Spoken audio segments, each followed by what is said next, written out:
Hello मित्रांनो, मी Satyam sir आपल्या सर्वांचं स्वागत करत आहे मुकेश सर यूट्यूब चॅनलवरती। तर चला, मागच्या काही व्हिडिओजमध्ये आपण काही चॅप्टर्स कंप्लीट केले होते मराठी वन शॉटमध्ये।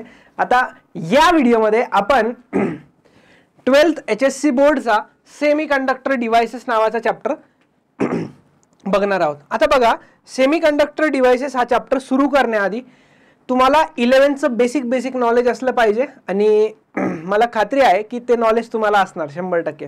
16th चॅप्टर सुरू आहे आपला आता। 16th चॅप्टर सेमीकंडक्टर डिव्हाइसेस, सर्व चॅप्टर कव्हर होणार आहेत मराठी वन शॉट मध्ये, त्याची चिंता तुम्ही करू नका।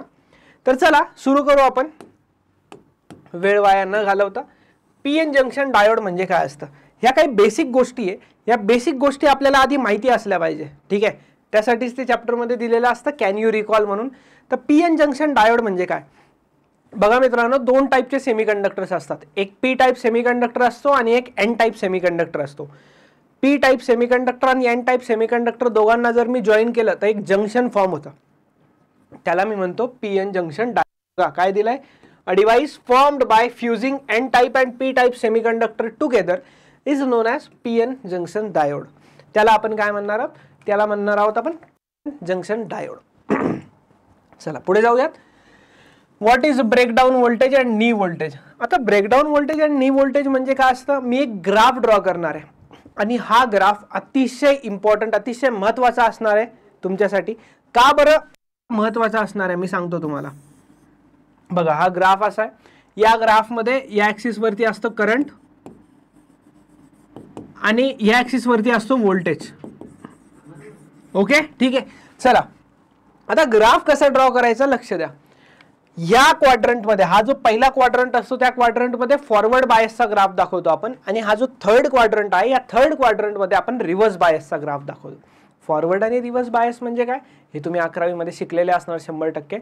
फॉरवर्ड बायसिंग म्हणजे पीएन जंक्शन जो डायोड बनवतो आपण पी आणि एन टाइप मिळून, तर पी टाइप वाल्याला हायर पोटेन्शियलला कनेक्ट करायचं आणि एन टाइप वाल्याला लोअर पोटेन्शियलला कनेक्ट करायचं, त्याला आपण फॉरवर्ड बायसिंग म्हणतो। आणि रिव्हर्स बायसिंग याचे एक्झॅक्ट उलटा असतं। रिव्हर्स बायसिंग मध्ये आपण पी टाइप वाला जो सेमीकंडक्टर आहे त्याला लोअर पोटेन्शियलला कनेक्ट करतो आणि एंडला हायर पोटेन्शियलला कनेक्ट करतो, त्याला आपण रिव्हर्स बायस म्हणतो। तर फॉरवर्ड बायस मध्ये काय होतं, लगेचच करंट फ्लो होत नाही, करंट फ्लो व्हायला थोडासा वेळ लागतो आणि नंतर जसा करंट फ्लो व्हायला लागतो तर त्याचं व्हेरिएशन असं असतं।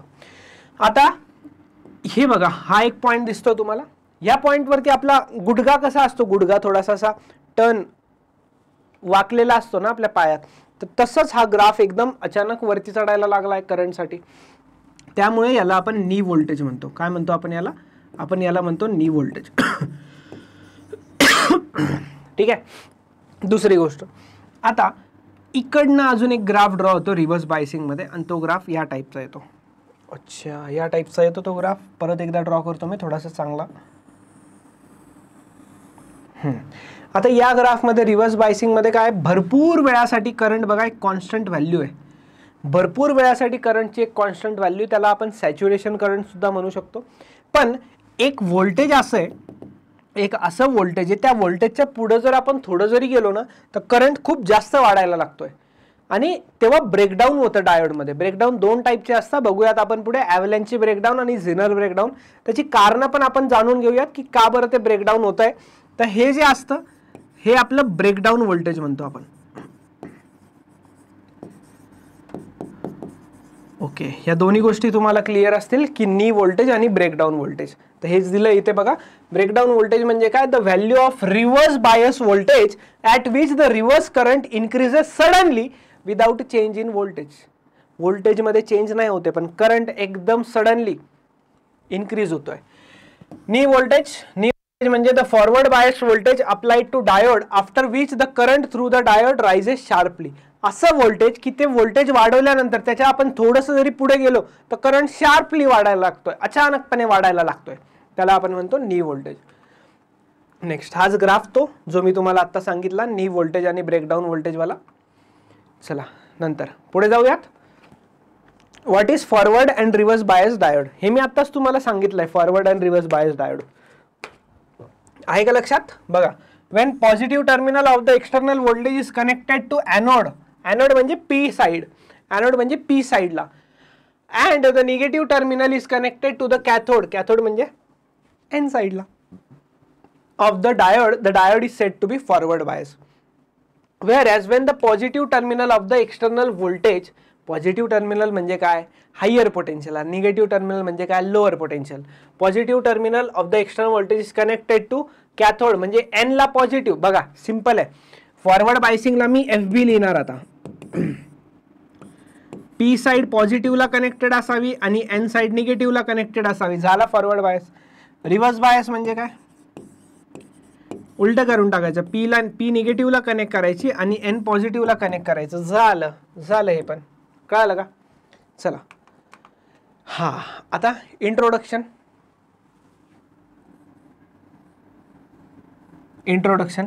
When the diode is forward bias. हे लक्षात ठेवा, ही एक गोष्ट सांगतो तुम्हाला, ही गोष्ट तुम्ही डोक्यात फिटच बसली पाहिजे तुमच्या, नाहीतर पुढे जाऊन खूप प्रॉब्लेम होणार. ठीक आहे, लक्ष द्या. आता इथे काय म्हणतो आपण, जेव्हा फॉरवर्ड बायस असतं, फॉरवर्ड बायस जे आहे ना, फॉरवर्ड बायस सपोर्ट करतं. फॉरवर्ड बायस काय करतं, करंटला सपोर्ट करतोय फॉरवर्ड बायस. म्हणजे करंट जेव्हाही तुमचा फ्लो होईल, फॉरवर्ड बायस असणार म्हणजे 100% तुमचा काय होणार, करंट फ्लो होणार. फॉरवर्ड बायसिंग सपोर्ट करतं करंट फ्लो करायला. आणि जर रिव्हर्स बायसिंग असेल तर रिव्हर्स बायसिंग जे आहे ते अपोज करतं करंट फ्लो करायला. ह्या गोष्टी लक्षात ठेवा. हेच इथे लिहिलंय बघा. When the diode is forward bias it behaves as a close switch. Close switch म्हणजे काय, करंट फ्लो होतो and current flows in the diode circuit. When the diode is reverse bias it behaves as a open switch. Open switch म्हणजे काय, current flow होत नाही. तेच पुढे म्हटलेत, no current flows in the diode circuit. ठीक आहे. आणि हे जे स्विचिंग ऍक्शन आहे ना, म्हणजे जर फॉरवर्ड बायस असलं तर करंट फ्लो होणार आणि रिव्हर्स बायस असलं तर करंट फ्लो नाही होणार. हे ऑन ऑफचं जे स्विचिंग ऑप्शन आहे, स्विचिंग ऍक्शन आहे करंटचं, हे यूज करूनच आपण डायोडला रेक्टिफायरमध्ये यूज करतो. आता रेक्टिफायरपासून ॲक्च्युली सुरू होतो तुमचा सिलेबस 12चा.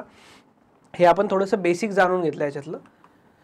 बघा, working of simple rectifier circuit. आता रेक्टिफायर सर्किट म्हणजे काही जास्त अवघड गोष्ट नाही आहे. बघा, आपल्या घरात जी लाईट येत असते ती कशी असते, AC मेन्स सप्लाय असतो. आपण ऐकलेलं असतं बहुधा की तो AC mains supply. AC mains म्हणजे ऑल्टरनेटिंग करंट. AC म्हणजे काय, ऑल्टरनेटिंग करंट. तुम्ही चॅप्टर पण शिकलेत तो.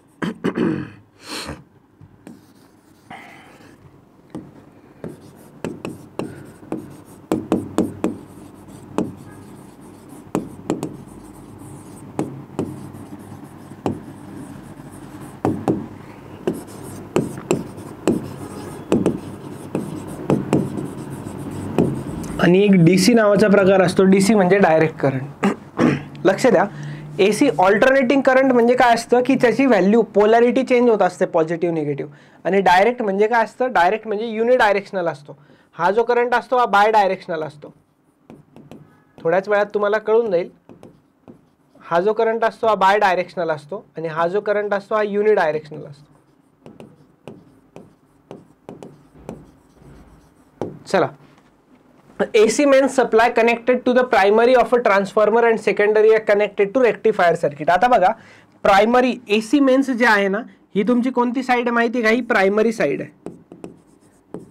प्रायमरी म्हणजे जिकडनं तुमचा करंट वगैरे येणार आहे. आणि ही वाली साइड कोणती आहे तुमची, ही वाली साइड तुमची सेकंडरी साइड आहे. सेकंडरी साइड कुठे जॉईन केली तुम्ही, सेकंडरी साइड तुम्ही डायोडला जॉईन केली. आता डायोडला ही सेकंडरी साइड आणि ही कोणती, ही प्रायमरी साइड. चला, आता हे ट्रान्सफॉर्मर आहे, याला नंबर ऑफ टर्न्स, या number of turns on primary side. ह्या जे कॉईल आहे ना, कॉईलला काही टर्न्स असतील तर number of turns on primary side, आणि याला आपण number of turns on secondary side म्हणतो. आता हे डायोड रेक्टिफायर काय करतं, रेक्टिफायर बेसिकली 2 टाईपचं असतं. आपण दोन्ही टाईपची रेक्टिफायर डिटेलमध्ये बघणार आहोत. फक्त एक आपण ओव्हरव्ह्यू बघतोय की आपण पुढे काय काय करणार आहोत. आता ही डायग्राम तुम्हाला बुकमध्ये पण मिळेल आणि ही ब्लॉक डायग्राम येऊ शकते तुमच्या बोर्ड एक्झाममध्ये. ठीक आहे, तर लक्षात ठेवा, block diagram of simple rectifier circuit with respect to output wave form. चला सांगतो तुम्हाला काय काय असतं. रेक्टिफायर मध्ये बेसिकली 2 टाईप असतात. रेक्टिफायर म्हणजे काय ते तर सांगा सर पहिले. रेक्टिफायर म्हणजे एक असा डिव्हाइस आहे जो AC ला DC मध्ये कन्वर्ट करतो. AC ला DC मध्ये म्हणजे ऑल्टरनेटिंग करंटला डायरेक्ट करंट मध्ये कन्वर्ट करतो. बाय डायरेक्शनल वरनं युनिडायरेक्शनल वर येतो. रेक्टिफायरचे दोन टाईप असतात, एक असतं हाफ वेव्ह रेक्टिफायर आणि दुसरा टाईप असतो फुल वेव्ह रेक्टिफायर. एक हाफ वेव्ह रेक्टिफायर आणि दुसरा असतं फुल वेव्ह रेक्टिफायर. ठीक आहे. चला, the AC voltage is converted into DC voltage by a diode rectifier. त्यासाठी जे डिवाइस यूज होतं त्याला डायोड रेक्टिफायर म्हणतो. नेक्स्ट, आता रेक्टिफायर मधनं बघा, तुमचा जो वेव्ह असतो ना तो असा असतो, हा बाय डायरेक्शनल असतो. जेव्हा रेक्टिफायर मधनं पास केला जातो तो युनिडायरेक्शनल होतो, म्हणजे तो निगेटिव्ह मध्ये जात नाही, फक्त पॉझिटिव्ह मध्येच राहतो. हे कसं काय तर कळेल तुम्हाला, थोडंसं लक्ष द्या आता फक्त. त्यानंतर आपण एक फिल्टर सर्किट नावाची गोष्ट जॉईन करतो. फिल्टर सर्किट म्हणजे काहीच नसतं, कॅपॅसिटर असतं. कॅपॅसिटर बद्दल तुम्हाला बरीचशी माहिती आहे. कॅपॅसिटर मधनं गेल्यावरती तो वेव्ह फॉर्म असा येऊन जातो, असा येतो. अच्छा, आणि झालं का सर? नाही झालं नाही. व्होल्टेज रेग्युलेटर म्हणून अजून एक डिव्हाइस आपण झिनर डायोड कनेक्ट करतो. याला झिनर डायोड म्हणजे एक डायोडचाच टाईप आहे. डायोडचे वेगवेगळे टाईप असतात, जसं तुम्ही LED बल्ब वगैरे यूज करतात, लाईट इमिटिंग डायोड वगैरे, तसंच एक झिनर डायोड असतो. झिनर डायोडमधनं पास केलं की असं होऊन जातं. सर हे झिनर डायोडवाला काही कळालं नाही. आत्ता एक ग्राफ बघितला बघा आपण थोड्या वेळा आधी. हे जो रिजन आहे ना, हा जो रिजन, हा रिजन झिनर डायोड यूज करतो. कसा यूज करतो बघूयात आता. अपेक्षा करतो इथपर्यंत तुम्हाला भरपूर चांगल्या प्रकारे कळायला असणार आहे. फक्त ओव्हरव्ह्यू दिला. आता सुरू करू आपण थोड्याच वेळात. हे छोट्या छोट्या डेफिनेशन बघून रेक्टिफायर सुरू करू. ठीक आहे. बघा, the AC component in the DC output of the rectifier is called ripple. अच्छा, याला आपण म्हणतो AC ऑल्टरनेटिंग करंट म्हणतो. जेव्हा याला आपण रेक्टिफायर मधनं पास करू, याला जेव्हा आपण रेक्टिफायर मधनं पास करू ना, याला रेक्टिफायर मधनं पास केल्यावरती काय होतं मी सांगतो तुम्हाला. रेक्टिफायर मधनं पास केल्यावर ते अशी होऊन जाते. एक्झॅक्ट नाही, लगेच नाही होत अशी. काय होतं मग, अशी होऊन जाते ती, युनिडायरेक्शनल होते. असं मला सांगा, हे जे कंपोनंट आहेत डायरेक्ट म्हणजे कॉन्स्टंट तर नाही झाले ना. मला सांगा रेक्टिफायर म्हणजे काय. मला DC पाहिजे. DC म्हणजे डायरेक्ट करंट, व्हॅरी होणारा नाही पाहिजे, कॉन्स्टंट पाहिजे मला करंट. जसं मोबाईलच्या चार्जर्समध्ये यूज होतो, लॅपटॉपच्या चार्जर्समध्ये यूज होतो, तसा करंट पाहिजे. तर तो तसाच नाही आला अजून. तो येईल हळूहळू येईल. असा कसा येईल बघू आपण. तर हे जे कंपोनंट असतं ना आउटपुट, याला आपण रिपल म्हणतो. हे कशाचं आउटपुट आहे? हे रेक्टिफायरचं आउटपुट आहे. रेक्टिफायरच्या आउटपुटमध्येही व्हेरिएशन्स आहेत, त्याला आपण रिपल म्हणतो. बघा, the AC component in the DC output of rectifier is called ripple. ठीक आहे. Ripple is removed by using filter circuit, म्हणजे कॅपॅसिटर यूज करून त्याला आपण रिमूव्ह करतो. And the output of filter circuit is almost pure DC. हे जे आहे ना, हे आउटपुट कशाचं माहिती आहे का? कशाचं आउटपुट आहे माहिती आहे? हे आउटपुट आहे फिल्टर सर्किटचं, कॅपॅसिटरचं.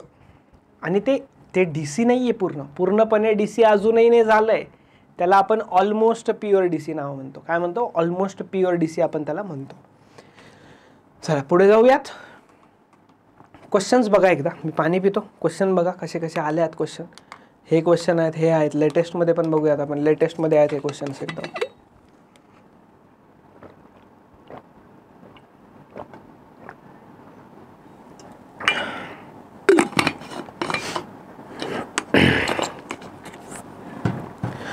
तर चला, हे असे क्वेश्चन्स विचारले गेलेत रेक्टिफायरवरती. आता सगळ्या प्रश्नांचं एकच उत्तर काय, आता आपण जे बघणार आहोत ते. ठीक आहे. हे बेसिक एक मार्क्सच्या डेफिनेशन लक्षात ठेवा. ठीक आहे. एक मार्क्ससाठी विचारल्या जाऊ शकतात. काय म्हटलंय? What is rectification? The conversion of AC voltage into DC voltage is called rectification. That's it.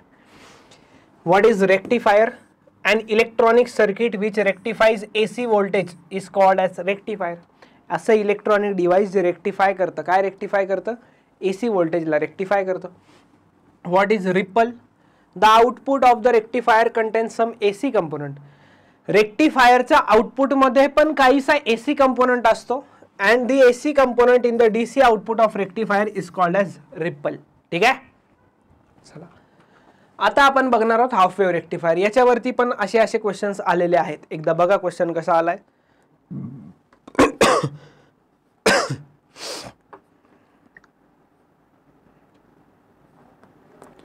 चला, आता तुम्हाला एकदम छान अशा प्रकारे रेक्टिफायर कळणार आहे. यात काही वादच नाही. फक्त तुमचं कॉन्सन्ट्रेशन पूर्ण इकडे असू द्या.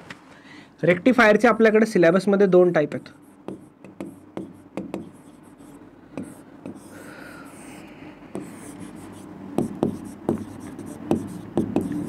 एक आहे आपल्याकडे हाफ वेव्ह रेक्टिफायर आणि दुसरा आहे आपल्याकडे फुल वेव्ह रेक्टिफायर. काय डिफरन्स आहे दोघांमध्ये? नावात डिफरन्स आहे का सर? नावात तर आहेच आहे, अजून एक मेजर डिफरन्स आहे ज्याच्यामुळे याला आपण हाफ वेव्ह रेक्टिफायर म्हणतो आणि याला फुल वेव्ह म्हणतो. ते आपण थोड्याच वेळात जाणून घेणार आहोत. आता रेक्टिफायरच सुरू झालं आहे आपलं. हाफ वेव्ह रेक्टिफायरमध्ये एकच डायोड यूज होतो, हे लक्षात ठेवायचं. हाफ वेव्ह रेक्टिफायरमध्ये एकच डायोड यूज होतो, डायोडमध्ये पी एन जंक्शन डायोड. आणि फुल वेव्ह रेक्टिफायरमध्ये 2 डायोड यूज होतात. ठीक आहे, चला. इम्पॉर्टंट कोणतं आहे सर? दोन्ही इम्पॉर्टंट आहे, दोन्हीपैकी कोणताही एक येऊ शकतो, हाफ वेव्ह किंवा फुल वेव्ह रेक्टिफायर. चला पुढे जाऊयात. आपण हाफ वेव्ह रेक्टिफायर बघूयात फक्त. आता हाफ वेव्ह रेक्टिफायरमध्ये एकदम चांगल्या प्रकारे बघा, सगळ्यात आधी तुम्हाला ही पूर्ण थ्योरी लिहायची आहे, जे मी तुम्हाला एकदम चांगल्या प्रकारे सांगतोय. आता लक्ष द्या, हे तुमचं इनपुट आहे आणि इनपुट कोणतं असणार? तुमचं AC इनपुट असणार. AC म्हणजे ऑल्टरनेटिंग करंट इनपुट असणार. आता ही अरेंजमेंट म्हणजे काय सर? मी तुम्हाला डायग्राम ड्रॉ करून देतो. हे असं सर्कल आणि त्यामध्ये असा सिम्बॉल म्हणजे ते AC झालं. ठीक आहे, हे नंबर ऑफ टर्न्स असतात कॉईलवरती. ट्रान्सफॉर्मर सर्वांना माहिती आहे, ट्रान्सफॉर्मरवरती असे नंबर ऑफ टर्न्स असतात सर्व. ठीक आहे, चला इकडं सेकंडरी एंड असतं ट्रान्सफॉर्मरचं. इथं एक डायोड लावला आहे. ठीक आहे, डायोड, त्याला D नाव देऊन टाकतो मी. ठीक आहे, डायोड D. आणि नेक्स्ट इकडं तुमचा एक लोड रेजिस्टन्स असतो. लोड रेजिस्टन्स म्हणजे काय असतं सर? लोड रेजिस्टन्स म्हणजे बाळांनो काहीच नाही, जे तुम्हाला आउटपुटमध्ये कनेक्ट केलेलं असतं ना तुम्ही, त्याला आपण लोड रेजिस्टन्स म्हणतो. म्हणजे आपल्याला काहीतरी इक्विपमेंटमध्ये पाहिजे ना, जसं माझ्याकडे मोबाईल चार्जर आहे समजून घ्या. त्या मोबाईल चार्जरमधनं मला ACचं DC कन्वर्ट करून पाहिजे मोबाईलसाठी. तर त्या चार्जरमध्ये सुद्धा असे ट्रान्सफॉर्मर्स असतात आणि त्यात काही रेजिस्टन्स असतं, त्याला आपण लोड रेजिस्टन्स म्हणू, जे आउटपुटमध्ये असतं. सिम्पल शब्दात, एकदम सिम्पल, सोप्या भाषेत एकदम. ठीक आहे, चला ही तुमची प्रायमरी साईड आहे. तर इकडं मी म्हणतो number of turns on primary side आणि इकडं मी म्हणतो number of turns on secondary side, NS म्हणतो मी याला. ठीक आहे, हे झालं तुमचं NS NP. देन हे जे झालं तुमचं हे इनपुट व्होल्टेज असतं, VIN म्हणतो मी याला. VIN यासाठी म्हणतो कारण की हे इनपुट आहे. ठीक आहे, चला AC इनपुट आहे माझा AC इनपुट आहे म्हणजे असा इनपुट आहे माझा. कळलं तुम्हाला? ह्याच्यात positive half cycle, negative half cycle, positive half cycle, negative half cycle, या अशा सायकल्स सुरू असतात. आता होतं काय सर या सायकल्समधनं आउटपुट कसं मिळतं तेच आपल्याला बघायचं आहे. आता करू सुरू आउटपुटसाठी. चला तर मग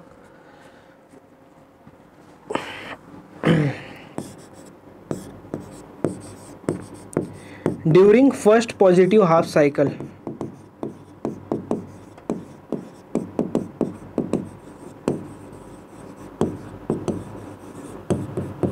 लक्षात राहू द्या, during first positive half cycle. First positive half cycle म्हणजे काय? FPHC. First positive half cycle म्हणजे FPHC शॉर्ट फॉर्ममध्ये लिहितोय.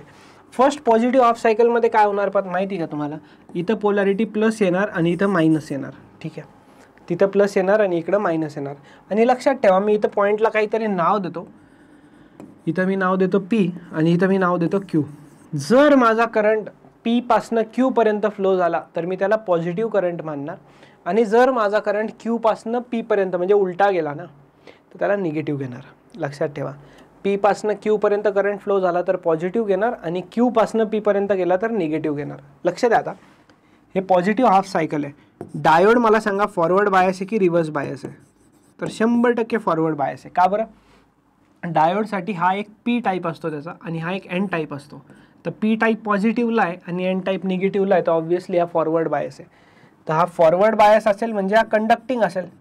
कंडक्टिंग असेल म्हणजे काय सर? हा करंट फ्लो करून टाकेल भाऊ. अरे भाऊ, हा करंट फ्लो करेल, बाकी काही अर्थ नाही कंडक्टिंगचा. तर करंट कसा फ्लो करणार सर? करंट नेहमी पॉझिटिव्ह टू निगेटिव्ह फ्लो होतो, इकडून. हां, P to N P to Q चाललाय बघा करंट, P to Q. हां, गेला, करंट फ्लो झाला. आणि जर माझा करंट फ्लो झाला तर P to Q झाला तर पॉझिटिव्ह. हा माझा आउटपुट आहे, लक्ष द्या. चला झालं ना, हे कशात झालं सर? हे तर फक्त during first positive half cycle झालं. पुढचं पण सांगा sir. Yes, during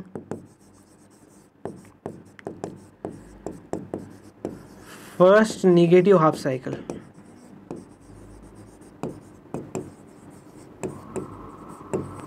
during first negative half cycle.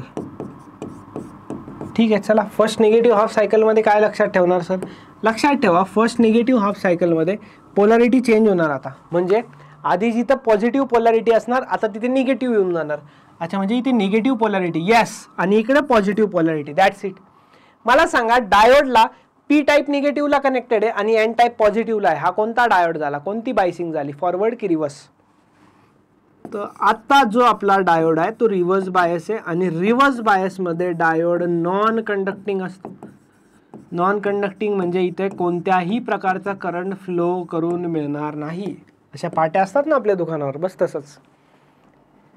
Reverse bias म्हणजे इथे कोणत्याही प्रकारचा करंट फ्लो होणार नाही. संपला. तर इथे करंट असाच येणार, 0. अच्छा सर, नंतर परत पॉझिटिव्ह म्हणजे परत पोलॅरिटी चेंज होणार. परत पोलॅरिटी चेंज होणार म्हणजे एकदम आधीसारखंच होणार. आधीसारखंच होणार म्हणजे करंट फ्लो होणार. नंतर सर, अरे नंतर नाही होणार, परत फ्लो होणार, नंतर परत नाही होणार. मला सांगा, यांनी फक्त हीच रेक्टिफाय केली, निगेटिव्हवाली रेक्टिफाय केली का? नाही केली. यामुळेच याला अर्ध काम करतोय हा. अर्धच काम करतोय. त्यामुळे याला काय म्हणणार आपण? त्यामुळे याला म्हणणार आपण हाफ वेव्ह रेक्टिफायर. काय म्हणणार याला आपण? Half wave rectifier. का तुम्हाला हाफ वेव्ह रेक्टिफायर?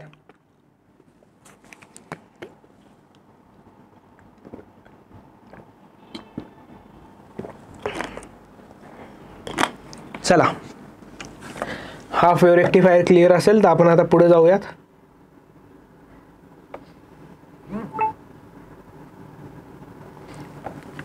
चला नेक्स्ट टॉपिक वरती जाऊयात. फुल वेव्ह रेक्टिफायर. ही त्याची सायकल. फुल वेव्ह रेक्टिफायरमध्ये 2 डायोड असतात. ही एक डायग्राम दिसत असेल तुम्हाला. मी तुमच्यासाठी 2 वेगवेगळ्या डायग्राम काढणार आहे, त्यासाठी चिंता करू नका. फुल वेव्ह रेक्टिफायरमध्ये खूप जणांना प्रॉब्लेम होतो हे मला माहिती आहे. मी ते एक ब्लॅक स्लाइड ॲड करतो आधी.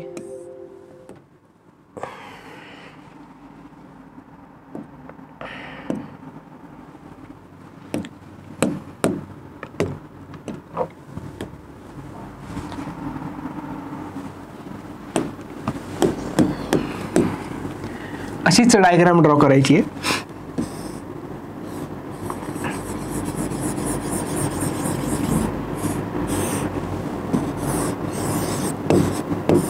AC इनपुट,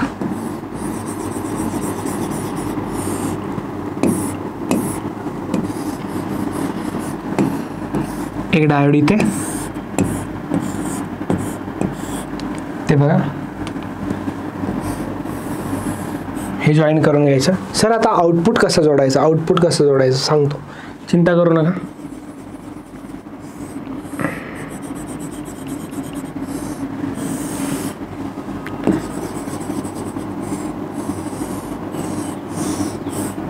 ठीक आहे.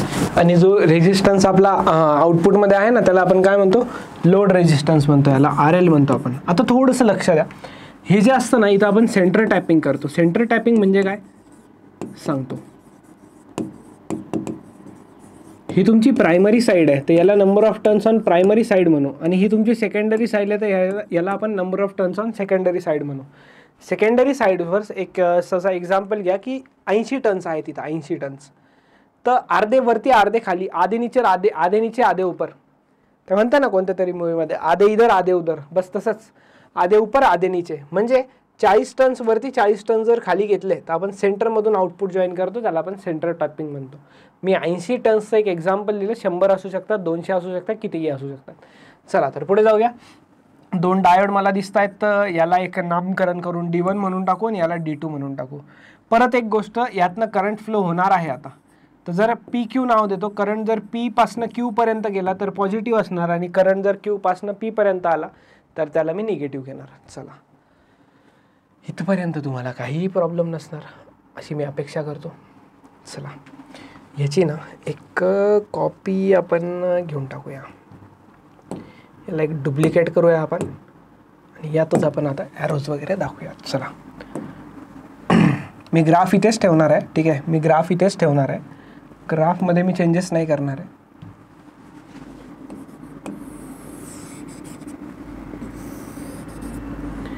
AC इनपुट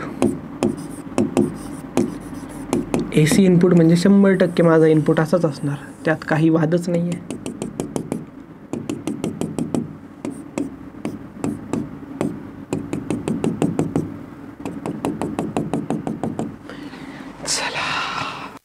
आता during first positive half cycle, प्रत्येक वेळेस आपण पूर्ण नाही लिहिणार. During first positive half cycle FPHC. आता 2 डायोड आहेत आपल्याकडं. फर्स्ट पॉझिटिव्ह हाफ सायकलमध्ये काय होणार, फर्स्ट पॉझिटिव्ह हाफ सायकलमध्ये इथं पोलॅरिटी प्लस, इथं मायनस. आता करंट कसा फ्लो होतो बघा, D1 D2 बद्दल लिहा आधी. D1 आणि D2 बद्दल. D1 कसा वाटतो तुम्हाला, चांगला वाटतोय? अरे चांगला वाईट नाही विचारत आहे, फॉरवर्ड आहे का रिव्हर्स येते बघा. D1 P साईड पॉझिटिव्हला कनेक्टेड आहे आणि N साईड निगेटिव्हला कनेक्टेड आहे, तर हा ऑब्व्हियसली फॉरवर्ड बायस्ड आहे आणि फॉरवर्ड बायस तो करंट फ्लो करतोच, तर याला आपण कंडक्टिंग म्हणणार. ठीक आहे, पहिली गोष्ट. दुसरं D2 वगैरे बघा, थोडंसं D2 कडे बघा, थोडंसं प्रेमाने बघा D2 कडे. D2 बघा, P साईड निगेटिव्हला कनेक्टेड आहे आणि N साईड पॉझिटिव्हला आहे, तर D2 रिव्हर्स बायस झाला आणि रिव्हर्स बायसमध्ये करंट फ्लो होत नाही, तर तो नॉन कंडक्टिंग झाला. ठीक आहे, चला आता बघा करंट कसा फ्लो होणार. करंट नेहमी पॉझिटिव्ह टू निगेटिव्ह जातो, हे सगळ्यांना माहिती आहे. तर इकडनं सुरू करूया करंट फ्लो करवायला. हां, आता मी इथपर्यंत आलो ना, इथून करंटला 2 रस्ते जायला, इकडे दोन्हीकडे जाऊ शकतो. असं काही नाही एकीकडेच जाणार, पण इकडं नाही जाणार करंट. का बरं नाही जाणार, कारण की इकडे D2 बसला आहे जो की रिव्हर्स बायस आहे आणि रिव्हर्स बायस करंटला येऊच देत नाही, तर भाऊ हा करंट इकडंच जाणार. ओ हो सर, P पासनं Q वर आलाय. हां, म्हणजे काय पॉझिटिव्ह झालं. P पासनं Q वर आलाय म्हणजे पॉझिटिव्ह. कसं येणार पॉझिटिव्ह, असा येणार पॉझिटिव्ह. कळालं. चलू पुढे. हे झालं first positive half सायकलचं.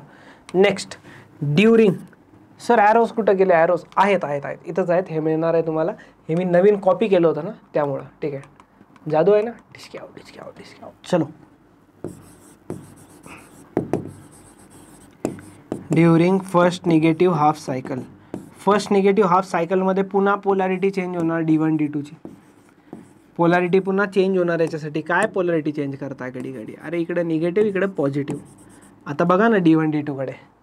D1 minus, P type मायनसला कनेक्टेड आहे आणि N टाईप प्लसला कनेक्टेड आहे, तर हा झाला रिव्हर्स बायस आणि आता हा फॉरवर्ड बायस होणार.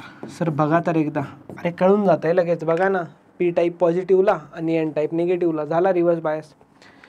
आता रिव्हर्स बायस म्हणजे D1 नॉन कंडक्टिंग असणार. D1 मधनं करंट फ्लो होणार नाही. परंतु D2 मध्ये असं होणार नाही, कारण की D2 हा कंडक्टिंग असणार.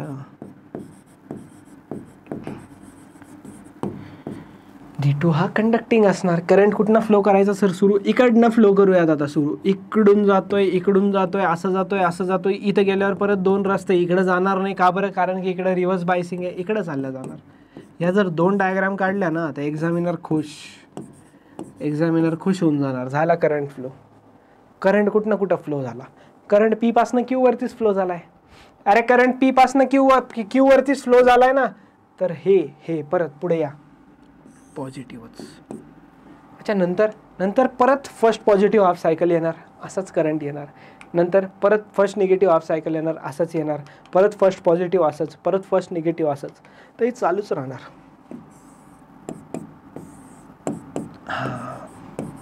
आता आली ना मजा, आता आली की नाही आली मजा. बघा सगळे रेक्टिफाय झाले. हाफमध्ये काय होत होतं बघा थोडंसं. हाफमध्ये काय होत होतं, हाफमध्ये ही रेक्टिफाय झाली, ही रेक्टिफाय नाही झाली, ही रेक्टिफाय झाली, ही रेक्टिफाय नाही झाली. म्हणजे अर्धच काम करत होता तो, अर्धवटच काम करत होता तो. आता अर्धवट काम चालणार नाही, कारण ते फुल वेव्ह रेक्टिफायर चालू आहे. तर फुल वेव्हमध्ये असं काम होतं. कळालं का तुम्हाला?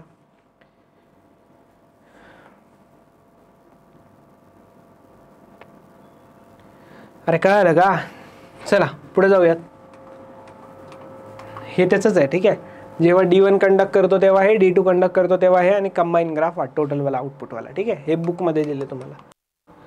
ॲडव्हान्टेजेस काय आहेत, ॲडव्हान्टेजेस बघूयात आता फुल वेव्ह आणि हाफ वेव्ह रेक्टिफायरचे. आधी फुल वेव्हचेच बघू ना. फुल वेव्हच कामाचा आहे ना, हाफ वेव्ह तर अर्धीच वेव्ह रेक्टिफाय करतोय ना. तर बघा, rectification takes place in both the cycles of AC input. दोन्ही सायकलमध्ये रेक्टिफिकेशन होतं. दोन्ही म्हणजे फर्स्ट पॉझिटिव्ह हाफ सायकलमध्ये पण होतं, बोथ म्हणजे त्याचं म्हणण्याचा अर्थ आहे फर्स्ट पॉझिटिव्ह हाफ सायकलमध्ये पण रेक्टिफिकेशन होतं आणि फर्स्ट निगेटिव्ह हाफ सायकलमध्ये सुद्धा रेक्टिफिकेशन होतं, हे त्याचं म्हणणं आहे. ठीक आहे. Efficiency of a full wave rectifier is higher than that of half wave. Obviously व्हॅल्यूजनी अगर बघू, फुल वेव्ह रेक्टिफायरची इफिशियन्सी हाफ वेव्ह रेक्टिफायरपेक्षा जास्त असते आणि जवळजवळ डबलच असते बरं का, जवळजवळ डबलच असते. तुम्हाला व्हॅल्यूजही सांगतो. हाफ वेव्ह रेक्टिफायरची इफिशियन्सी असते 40.6% आणि फुल वेव्ह रेक्टिफायरची इफिशियन्सी असते 81.2%. संपला विषय. The ripple in a full wave rectifier is less than that in a half wave rectifier. Ripple जे ते फुल वेव्ह रेक्टिफायरमध्ये कमी आहेत. सर कसं काय हे नाही कळत खूप मुलांना. बघा, हाफ वेव्ह रेक्टिफायरचा आउटपुट मी काढतो इथे, असा येतो हाफ वेव्हचा आउटपुट बरोबर. आता ह्याच्यात प्लस प्लस प्लस आणि फुल वेव्हचा आउटपुट कसा येतो,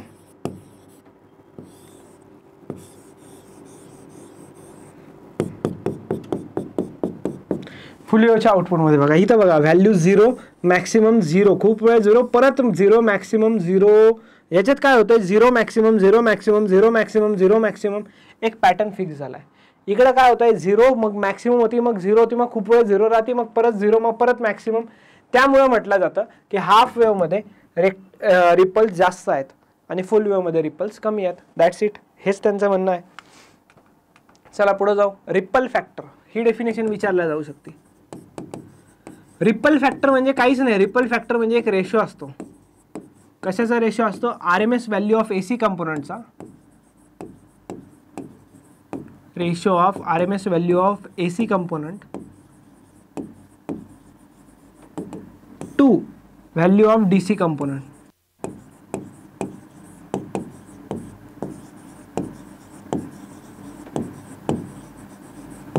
याच्या रेशोला आपण म्हणतो ripple factor. RMS value of AC component divided by value of DC कंपोनंटच्या रेशोला. बघा definition, the ratio of root mean square value of a AC component to the value of DC component in the rectifier output is known as the ripple factor. That's it. Next, what is filter circuit? Filter circuit म्हणजे काय, capacitor. बघा, a filter circuit is a circuit which removes the AC component or the ripple from the rectifier output and allows only DC component. हे काय sir, हे काही कळत नाही sir. Capacitor filter सांगतो तुम्हाला. ही डायग्राम काढायची. जर फिल्टर सर्किट आलं तर काय काढायचं, हे रेक्टिफायर दाखवायचं सिंपल. हे इनपुट AC इकडून DC जात आहे, पण पॅरलल मध्ये कॅपॅसिटर जे आहे, हे कॅपॅसिटरचा सिम्बॉल तुम्हाला माहिती असणार. कॅपॅसिटर जे आहे हे पॅरलल मध्ये लावलंय लोड रेझिस्टन्सच्या. कॅपॅसिटर लोड रेझिस्टन्सच्या पॅरलल मध्ये लावलंय, इतकं लक्षात ठेवा. का बरं पॅरलल मध्ये लावलंय, कारण की पॅरलल मध्ये काय सेम असतं, पॅरलल मध्ये व्होल्टेज सेम असतो. ठीक आहे.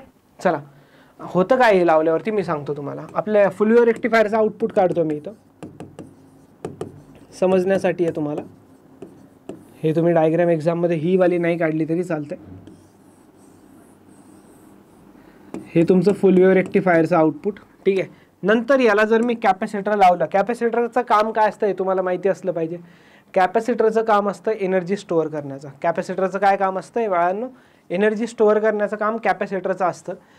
तर कॅपॅसिटर काय करतो माहिती आहे का, लक्ष द्या. जेव्हा याची व्हॅल्यू कमी आहे तर तो याला व्हॅल्यू एनर्जी प्रोव्हाइड करतो स्टोअर केलेली. ठीक आहे, एनर्जी प्रोव्हाइड करतो स्टोअर केलेली. जेव्हा याची व्हॅल्यू कमी होतीये तेव्हा व्हॅल्यू जास्त असल्यावरती तो स्टोअर करतो आणि व्हॅल्यू कमी असल्यावरती तो त्याला प्रोव्हाइड करतोय व्हॅल्यू. ओके, असं. हां, परत कमी आहे तो त्याला प्रोव्हाइड करेल, परत जास्त आहे मग स्टोअर करेल, परत कमी परत प्रोव्हाइड करेल, असं असतं ते. बघा का बरं याची गरज पडली. अहो आम्हाला कॉन्स्टंट DC पाहिजे होता. हो अहो साहेब, आम्हाला कॉन्स्टंट DC पाहिजे होता, असा तो नाही मिळाला आहे आम्हाला. आम्हाला असंच मिळालं आहे व्हेरिएशन. तर ते व्हेरिएशन आम्हाला वगळायचं आहे, काढून टाकायचं आहे त्यातनं. त्यामुळे मी काय केलं, कॅपॅसिटर अटॅच केलं आणि कॅपॅसिटर अटॅच केल्यामुळे काय झालं, ते व्हॅल्यूचं व्हेरिएशन त्यांनी रेक्टिफाय केलं, ओळखून घेतलं त्यांनी व्हॅल्यूचं व्हेरिएशन. कळालं का. हां, हे झालं कॅपॅसिटर फिल्टरचं काम. Right, uses of the capacitor filter. Uses लिहायला येतं. The capacitor filter circuit is widely used because of its low cost, small size and light weight.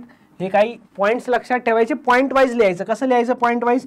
सगळ्यात पहिला पॉईंट लिहायचं because it is of low cost. अरे आपल्याला माहिती थोडंसं असलं तरी पण लिहिता जास्त आलं पाहिजे, याला टॅलेंट म्हणतात आणि मार्क मिळतात तुम्हाला त्याच्याने. It is of small size और compact size. Then it is light weight.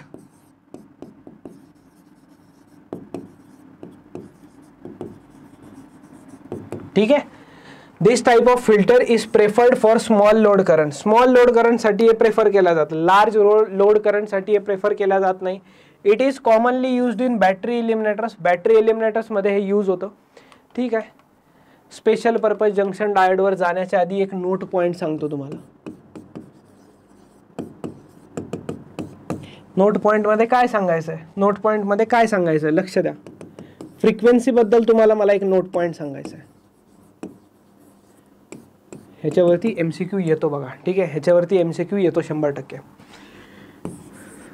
Input frequency जर सहसा माझी जर आहे म्हणलं 50 हर्ट्ज आहे माझी इनपुट फ्रिक्वेन्सी, तर जी काय आउटपुट फ्रिक्वेन्सी असते ना, तर ती आउटपुट फ्रिक्वेन्सी हाफ वेव्ह रेक्टिफायरमध्ये वेगळी असते आणि फुल वेव्ह रेक्टिफायरमध्ये वेगळी असते. हाफ वेव्ह रेक्टिफायरमध्ये ती 50 हर्ट्ज असते आणि फुल वेव्हमध्ये ती 100 हर्ट्ज होते. सर हे कसं काय? आपण तर दिली 50 होती, 100 कशी काय मिळाली? ह्याच्यात खूप मुलांना कन्फ्युजन होतं. सांगतो एकाच ग्राफमध्ये सगळ्या गोष्टी कव्हर करून देतो तुम्हाला. बघा, हा तुमचा इनपुटचा ग्राफ असतो, हा तुमचा हाफ वेव्हचा ग्राफ असतो आणि आता येतो तुमचा फुल वेव्हचा ग्राफ. हा नाही रे बाळा, हा फुल वेव्ह कुठून झाला? हां, आत्ता झाला फुल वेव्ह. हां बघा, हाफ वेव्ह रेक्टिफायर, फुल वेव्ह रेक्टिफायर. लक्ष द्या थोडंसं. Positive half cycle, negative positive, negative positive, positive positive, positive positive, positive positive, positive. आता बघा, जेवढ्यात एका सायकलमध्ये हा एकदा पॉझिटिव्ह घेतोय, एका सायकलमध्ये हा पण एकदा पॉझिटिव्ह घेतोय, तेवढ्याच एका सायकलमध्ये हा 2 पॉझिटिव्ह सायकल्स घेतोय. बघा कसं, एका सायकलमध्ये हा एक पॉझिटिव्ह घेतो, हा पण एका सायकलमध्ये एक पॉझिटिव्ह घेतो, म्हणून त्यांची फ्रिक्वेन्सी सेम 50-50. आणि या तेवढ्याच सायकलमध्ये हा 2दा पॉझिटिव्ह घेतोय. अरे डबल झाली ना फ्रिक्वेन्सी बाळा, डबल झाली ना, त्यामुळे तर 100 लिहिलं. अच्छा सर, हे 50 वाला दिलं. जर इन केस इनपुट फ्रिक्वेन्सी जर असली 200 हर्ट्ज, तर मग काय करणार सर?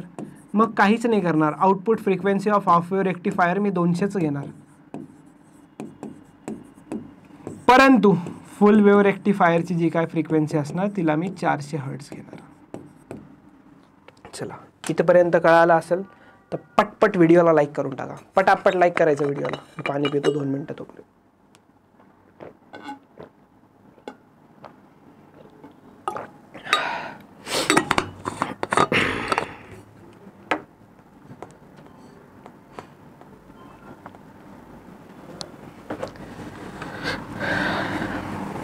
चला जाऊयात पुढे.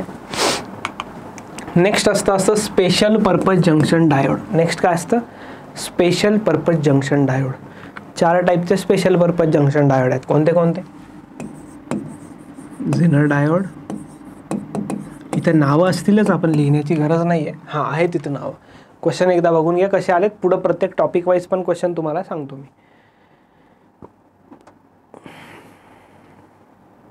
केले रीड क्वेश्चन्स. चला पुढे जाऊया. पहिलं असतं झेनर डायोड, मग असतं फोटो डायोड, सोलार सेल आणि LED. सर काय करायचं याच्यात? काय करायचं? ह्याच्यात 4 पॉईंट तर एकदम सोपे तुम्ही लिहू शकतात. एक हिंट आणि ट्रिक देतोय. व्हिडिओला लाईक करा आधी. व्हिडिओला लाईक करा आधी. सगळ्यात आधी ना, बायसिंग कशी आहे याची? बायसिंग म्हणजे हा फॉरवर्डमध्ये वर्क करतो की रिव्हर्समध्ये. देन त्याचा सिम्बॉल. ठीक आहे सर, सिम्बॉल झाला. देन त्याचं बायसिंग झालं, सिम्बॉल झालं. त्याच्यानंतर त्याचे ॲप्लिकेशन्स लिहा. प्रत्येक डायोडचे ॲप्लिकेशन्स असतात. अजून एक गोष्ट काय लिहू शकता तुम्ही त्यात, जी की टेक्निकली तुम्हाला मार्क देऊन जाईल. बायसिंग, सिम्बॉल, त्याचे ॲप्लिकेशन्स. आणि अजून तुम्ही यात झिनर डायोड, फोटो डायोड, सोलार सेलमध्ये लिहू शकतात. त्याचा ग्राफ एक असतो बघा, तुम्ही ग्राफही ड्रॉ करू शकता. हां 100% तुम्ही त्याचा एक ग्राफ ड्रॉ करणार, VI ग्राफ. VI ग्राफ प्रत्येक याच्यात येणार आहे, डोंट वरी, प्रत्येक याच्यात VI ग्राफ येणार आहे. तो एक ग्राफ तुम्ही ड्रॉ करा, काम होऊन जाईल तुमचं. 2 मार्क मिळत आहेत सेम पॉईंट लक्षात ठेवून. 3 मार्काला आला तर मग तर बघायचं कामच नाही, आपण लिहू शकतो ना. अजून समजून कुठे सांगितलं, फक्त सांगतोय की काय काय लिहू शकता. चला तर मग आपण सुरुवात करूया झिनर डायोडसोबत. झिनर डायोडसोबत सुरुवात करूया आपण. बघा, zener diode works on the principle of junction breakdown. अच्छा, झिनर ब्रेकडाऊन हे जंक्शन ब्रेकडाऊनच्या प्रिन्सिपलवर वर्क करतं. जंक्शन ब्रेकडाऊन म्हणजे काय? जंक्शन ब्रेकडाऊन म्हणजे काय? ग्राफ बघितला आत्ता लेक्चर झाल्या VI कॅरेक्टरिस्टिक्सचा ग्राफ कसा आला होता? ग्राफ असा आला होता.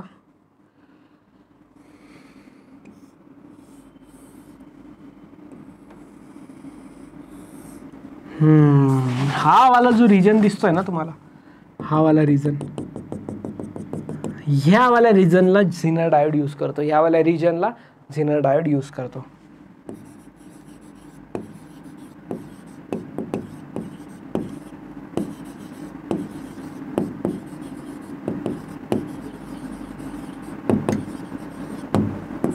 झिनर डायोड युजेस दिस रिजन. संपला, ठीक आहे.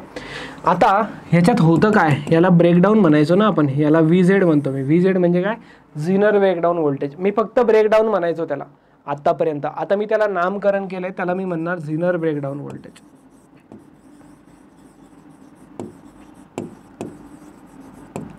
झिनर ब्रेकडाऊन व्होल्टेज, ठीक आहे. चला, आता झिनर ब्रेकडाऊन 2 टाईपचे असतात.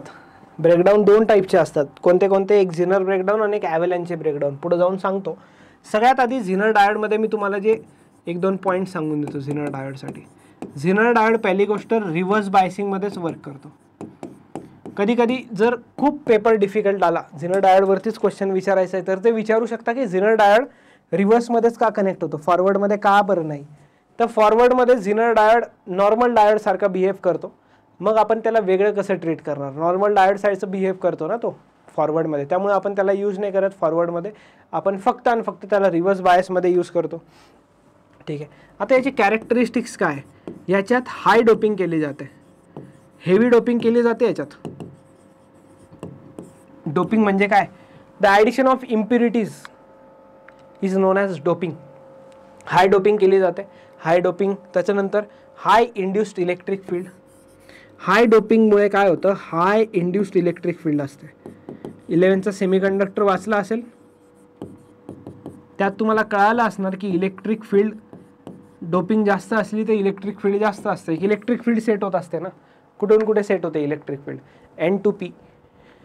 PN जंक्शन डायोड बनवलं, इकडे जर P ठेवलं, इकडे N ठेवलं, तर N पासून P पर्यंत एक इलेक्ट्रिक फील्ड सेट होते, ठीक आहे. आणि ही इलेक्ट्रिक फील्ड हाय असल्या कारणाने हाय इलेक्ट्रिक फोर्सेस सुद्धा असतात.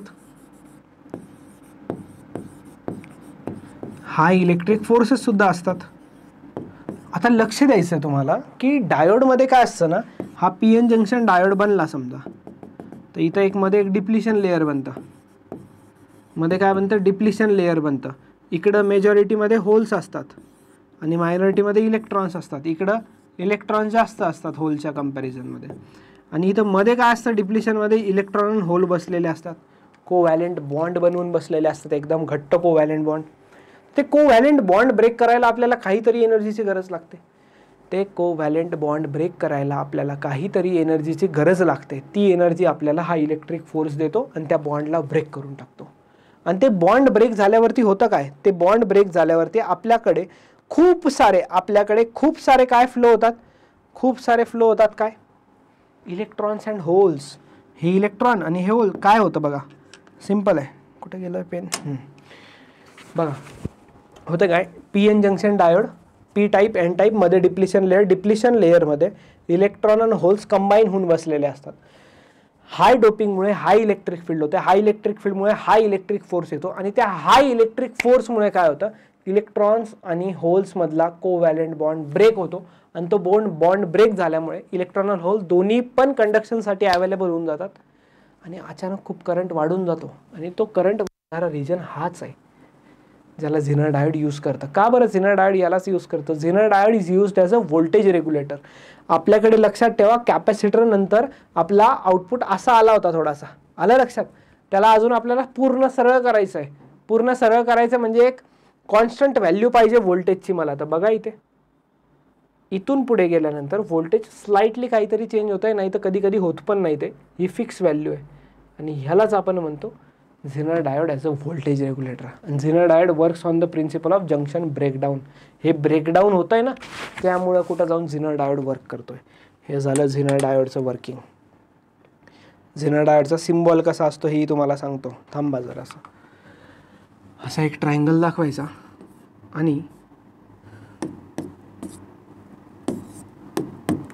सिम्बॉल दाखवतो झिनर डायोडचा. म्हणजे नॉर्मल डायोडपेक्षा याचा सिम्बॉल वेगळा असतो, असा असतो. पी एन जंक्शन डायोड कसं असतं, ट्रायंगल आणि एक व्हर्टिकल लाईन असते फक्त. याला असे इन्क्लाइंड लाईन दाखवून द्यायच्या. हे काय झालं तुमचं, हे झालं बाळांनो तुमचं zener diode. This is your zener diode. चला पुढे जाऊयात. Junction breakdown. मी जे काही बोललोय आता, जे काही बोललोय सगळं नीट लक्षात ठेवायचं. When a reverse bias voltage of an ordinary junction diode is increased beyond a critical voltage.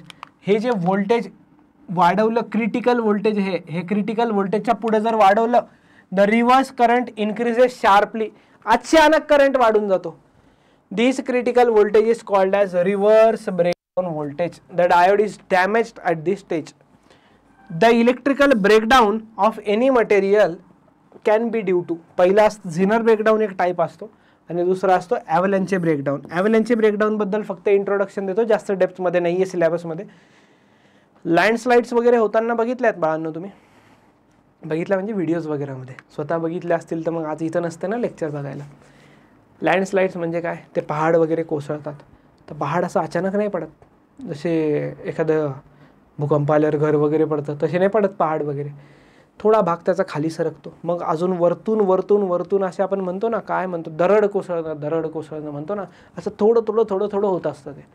तर हे ॲव्हलॅन्चे ब्रेकडाऊन पण थोडं थोडं होतं. झिनर कसं होतं, अचानक होतं एकदम. ॲव्हलॅन्चे ब्रेकडाऊनमध्ये हा ग्राफ असा येतो. काय डिफरन्स आहे बघा, थोडासा कर्व आहे ॲव्हलॅन्चेमध्ये हा ग्राफ. काय डिफरन्स आहे सर?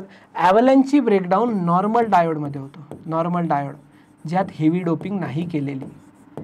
नॉर्मल डायोडमध्ये डिप्लिशन लेयर जी असते ना, झिनरमध्ये डिप्लिशन लेयर खूप पातळ असते, नॉर्मलमध्ये डिप्लिशन लेयर थिक असते. झिनरमध्ये जी असते ती डिप्लिशन लेयर थिन असते आणि इलेक्ट्रिक फोर्स जास्त असतात. आता याच्यात काय होतं, डिप्लिशन लेयर थिक म्हणजे थोडीशी जाड असते. इलेक्ट्रिक फील्डमुळे ते इलेक्ट्रॉन्स, मायनॉरिटी चार्ज कॅरियर्स येत असतात आणि ते मायनॉरिटी चार्ज कॅरियर्स कोलाइड करतात इलेक्ट्रॉन्सवरती.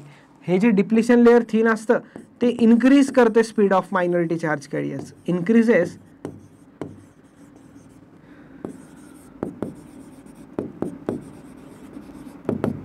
Speed of minority charge carriers. लक्षात ठेवा, ही गोष्ट शौर्य बॅचमध्ये खूप डेप्थमध्ये सांगितली होती, बट आता आपण वन शॉट व्हिडिओ बघतोय तर तुम्ही समजू शकतात. Increases speed of minority charge carriers आणि कोलिजन होतं. मायनॉरिटी चार्ज कॅरियर्स काय करतात, कोलाइड करतात इलेक्ट्रॉन्सवरती आणि त्या इलेक्ट्रॉन्सना बाहेर फेकून देतात. इलेक्ट्रॉन्सला बाहेर फेकल्यावरती काय होतं, होतं खरंच असं होतं. इलेक्ट्रॉन्सला बाहेर फेकल्यावरती इलेक्ट्रॉन एक वॅकन्सी सोडून जातो, ज्याला आपण होल नावाने ओळखतो. तर होल आला, इलेक्ट्रॉन पण होल पण, करंट डबल वाढला, करंट वाढला, असं झालं त्याचं. हे झालं तुमचं जंक्शन ब्रेकडाऊन. चला पुढे जाऊया. Zener breakdown. Write a note on zener breakdown जर आलं तर काय करायचं. When the reverse voltage across P N junction diode is increase, the electric field across the junction increases. Electric field पण इन्क्रीज होते. This results in the force of attraction on the negatively charge electrons at the junction. जे जो P N junction आहे ना, depletion layer, तिकडे electrons खूप जास्त अट्रॅक्शनने ओढले जातात. Covalent bonds which hold the semiconductor together are broken. जे कोव्हॅलेंट बॉन्ड्सनी होल्ड करून ठेवलं होतं इलेक्ट्रॉन्स आणि होल्सला, ते ब्रोक झालेत. Due to this force and electrons are removed from the bonds. आणि इलेक्ट्रॉन त्या बॉन्डमधनं बाहेर निघून गेले, संपला विषय. इलेक्ट्रॉन त्या बॉन्डमधनं बाहेर निघून गेले, संपला विषय. चला these free electrons are then available for electrical conduction and result in a large current. ते इलेक्ट्रॉन्स जे फ्री झालेत तर ते लार्ज करंटसाठी आपल्याला कंट्रीब्यूट करतात. when the applied voltage is increased the electric field across the junction is also increased. जेव्हा आपण एक्सटर्नली जे पोटेन्शियल व्होल्टेज अप्लाय करतो ते इन्क्रीज होतं तर एक्सटर्नली इलेक्ट्रिक फील्ड सुद्धा इन्क्रीज होते. थोडीशी तब्येत बरी नाही आहे त्यामुळं थोडंसं तुम्हाला बिअर करा, ठीक आहे. तितक्या एनर्जीने पण नाही शिकू शकत, बट तुमची एक्झाम येते त्यामुळं शिकवावं लागतं आहे, ठीक आहे. And more electrons are removed from their covalent bonds. Net current is developed which increases rapidly with increase in applied voltage. ठीक आहे, चला एक्झॅक्ट कसं असतं याचा explain the forward and reverse characteristics of zener diode. हाच graph draw करायचा as it is. हा graph आपण बघितला आहे बाळांनो. हे जे असतं हे नी व्होल्टेज असतं. नी व्होल्टेजची व्हॅल्यू 0.3 आणि 0.7 असते. कशासाठी? 0.3 वोल्ट असते जर्मेनियमसाठी आणि 0.7 वोल्ट असते सिलिकॉनसाठी. इकडं झिनर ब्रेकडाऊन रिजन असतो. बस एवढंच दाखवायचं तुम्हाला. आणि त्याचा सिम्बॉल इथं दाखवला आहे त्यांनी, जे आम्ही आधी पण बघितलं आपण. हां, ही वाली डायग्राम सगळ्यात इम्पॉर्टंट आहे बघा.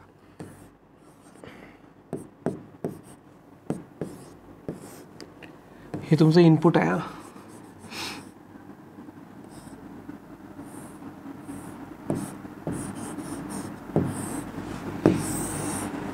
त्या डायग्राममध्ये मी थोडंसं मॉडिफिकेशन करतो आहे, सिम्पल करून देतो तुम्हाला. सर मग ही डायग्राम बोर्डमध्ये ड्रॉ केली तर चालेल का? 100% चालणार. माझा रेजिस्टर दिसत नाही, पण थांबा थोडंसं. हां, आता दिसतोय तुम्हाला रेजिस्टर्स.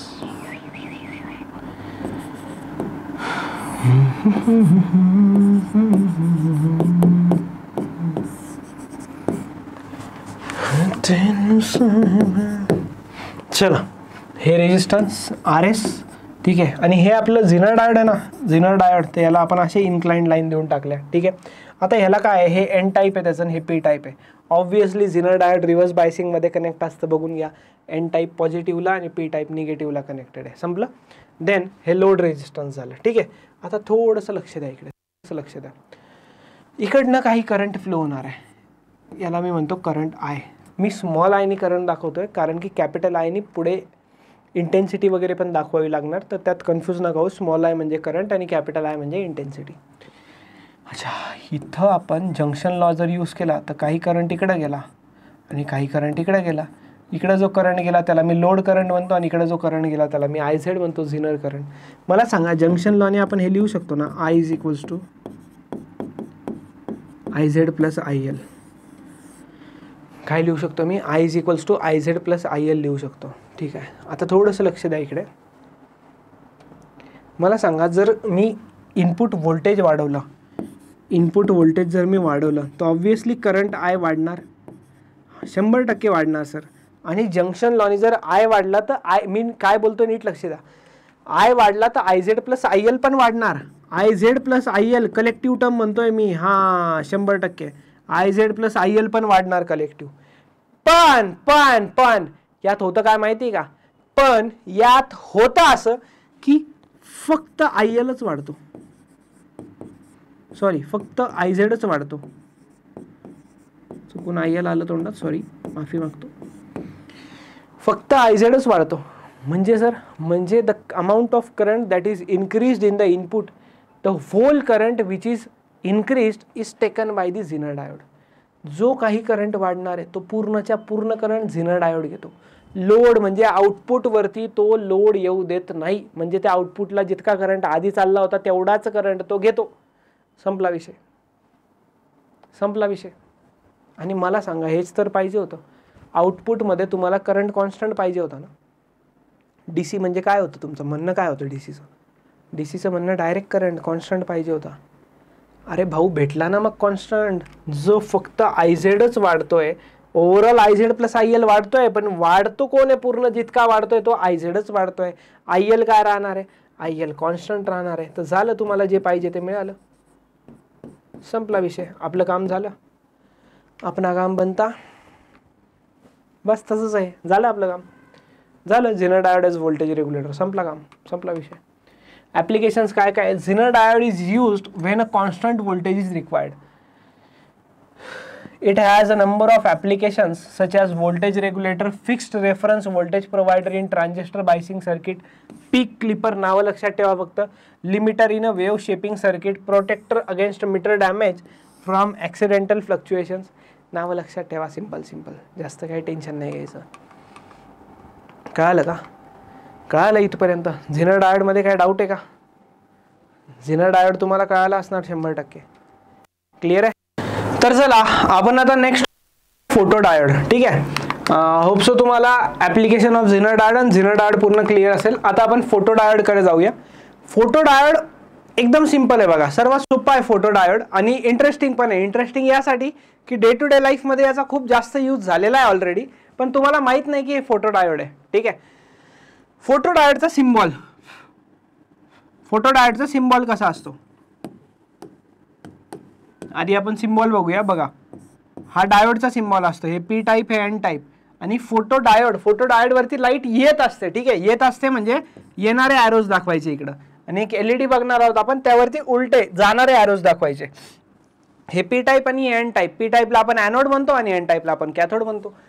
तर चला, what is photo diode? Photo diode काय असतं? A photo diode is a special type of P N junction diode which converts light energy into electrical energy. Photo diode काय करतं? लाईट एनर्जीचं कन्वर्जन इलेक्ट्रिकल एनर्जी मध्ये करतो. आणि आता मी तुम्हाला आधी वर्किंग सांगतो तर तुम्हाला हे थोडंसं कळेल. बघा, ठीक आहे, होतं काय,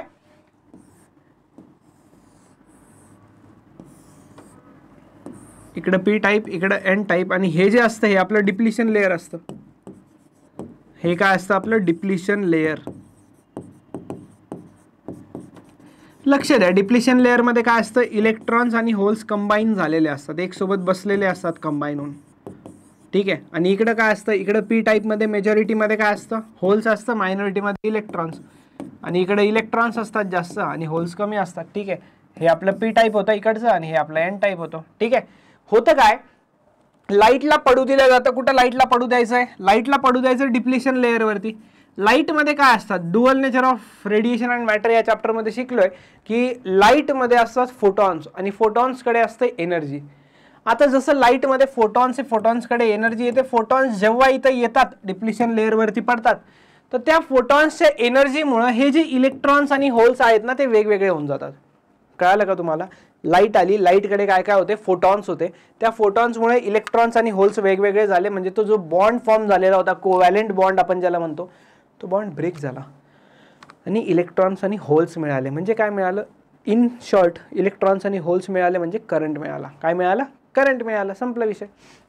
आता बघा, आता मला सांगा, जर मी लाईट स्टॉप केला तर, मी जर लाईट स्टॉप केला तर, आणि इकडे बायसिंग पण असतं ना, biasing, photo diode reverse bias मध्ये वर्क करतो, हेही लक्षात ठेवायचं आहे तुम्हाला. बायसिंग पण एक मेन इम्पॉर्टंट गोष्ट आहे. रिव्हर्स बायसमध्ये वर्क करतो. फोटो डायोड फॉरवर्ड बायसमध्ये वर्क नाही करू शकत का? करू शकतो, पण आपण रिव्हर्समध्ये वर्क करतो. का बरं ते तुम्हाला थोड्या वेळात सांगतो मी. जसं झिनरचं सुद्धा तुम्हाला सांगितलं होतं, बुकमध्ये नाही दिलंय ते तरी सांगितलंय. फोटो डायोड कळालं का तुम्हाला? डिप्लिशन लेअरवरती लाईट येऊ दिला जातो, रिव्हर्स बायसिंग केली जाते. याची दोन गोष्टी क्लिअर झाल्या. लाईट जेव्हा डिप्लिशन लेअरवरती येतो, लाईटमध्ये फोटॉन्स असतात, तर ते फोटॉन्स जेव्हा एनर्जी असते फोटॉन्समध्ये, ती एनर्जी या इलेक्ट्रॉन्स आणि होल्सला वेगवेगळं करून टाकते, म्हणजे करंट फ्लो होतो. मला सांगा, जर मी लाईटला स्टॉप केलं तर, म्हणजे मी लाईट यूज दिला नाही डिप्लिशन लेअरवरती, तर काय होणार? अरे हे कसे वेगळे होतील? यांना एनर्जीच नाही ना वेगळी व्हायला, तर मग करंट नाही येणार. तर बस हेच तर हे लाईट एनर्जीचा कन्व्हर्जन इलेक्ट्रिकल एनर्जीमध्ये. याचे थोडासा पार्ट डुअल नेचरमध्ये सुद्धा असतो. ठीक आहे, बघूयात आपण तोही पुढे. हे तुम्हाला कळालं असणार. चला बघा काय दिलंय. It generates current when exposed to light. जेव्हा हा एक्सपोज होतो लाईटला तर तेव्हा तो करंट जनरेट करतो. आणि it is also called as photo detector or a photo sensor. याला फोटो डिटेक्टर किंवा फोटो सेन्सर सुद्धा म्हटलं जातं. It operates in reverse bias mode, हे मी तुम्हाला सांगितलं. आता काय काय इम्पॉर्टंट पॉईंट काल सांगितलं, म्हणजे लास्ट, म्हणजे मी सांगितलं ना तुम्हाला 4 पॉईंट्स असतात. कोणते कोणते 4 पॉईंट्स होते आपल्याकडं? बायसिंग कोणती आहे, त्याचं व्हीआय कॅरेक्टरिस्टिक्स ग्राफ, तो वाला. ठीक आहे, चला पुढे जाऊया. हा व्हीआय कॅरेक्टरिस्टिक्स वाला ग्राफ. झिनर डायोडचा तो बघितला होता ना आपण. झिनर डायोडचा हा वाला होता ग्राफ, असा असा. झिनर डायोडसाठी हे इम्पॉर्टंट होतं ना, हा वाला रिजन इम्पॉर्टंट होता. यासाठी हा वाला रिजन इम्पॉर्टंट नाहीये, यासाठी एवढंच इम्पॉर्टंट आहे. कळालं? इकडं जे असतं ते आपलं पोटेन्शियल डिफरन्स असतं आणि इकडं जो असतो आपला तो करंट असतो. आता करंटला स्मॉल आयनी दाखवलं आहे आपण मागे, तर इथंही स्मॉल आयनीच दाखवू तर म्हणजे तुम्हाला कन्फ्युजन नाही होणार. आता हे जो करंट आहे ना, हा जो करंट आहे, हा करंट कधी येतो? जर लाईट नसला तरी सुद्धा थोडासा करंट असतो. का बरं? अरे बायसिंग केली ना आपण, रिव्हर्स बायसिंग केली आहे ना, रिव्हर्स बायसिंगमुळे थोडासा तरी करंट येतो, म्हणजे येतोच, 100% येतो. लक्षात ठेवा, रिव्हर्स बायसिंगमुळे. ठीक आहे, इथपर्यंत तर काही प्रॉब्लेम नसणार. नंतर जसं जसं आपण इंटेन्सिटी वाढवणार लाईटची, नंतर जशी जशी आपण लाईटची इंटेन्सिटी वाढवणार तर तो करंटसुद्धा वाढत जाणार. जसजशी इंटेन्सिटी वाढणार करंटसुद्धा वाढत जाणार. कळालं का? म्हणजे इथं लिहितो मी, ॲज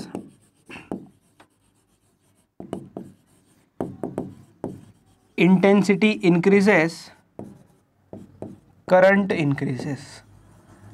कळालं का? लाईटची इंटेन्सिटी वाढली तर करंटसुद्धा वाढतो. हे सेम फोटो इलेक्ट्रिकमध्ये पण हेच व्हेरिएशन असतं ना. ठीक आहे, माहिती असेल तुम्हाला. चला आता पुढे जाऊयात.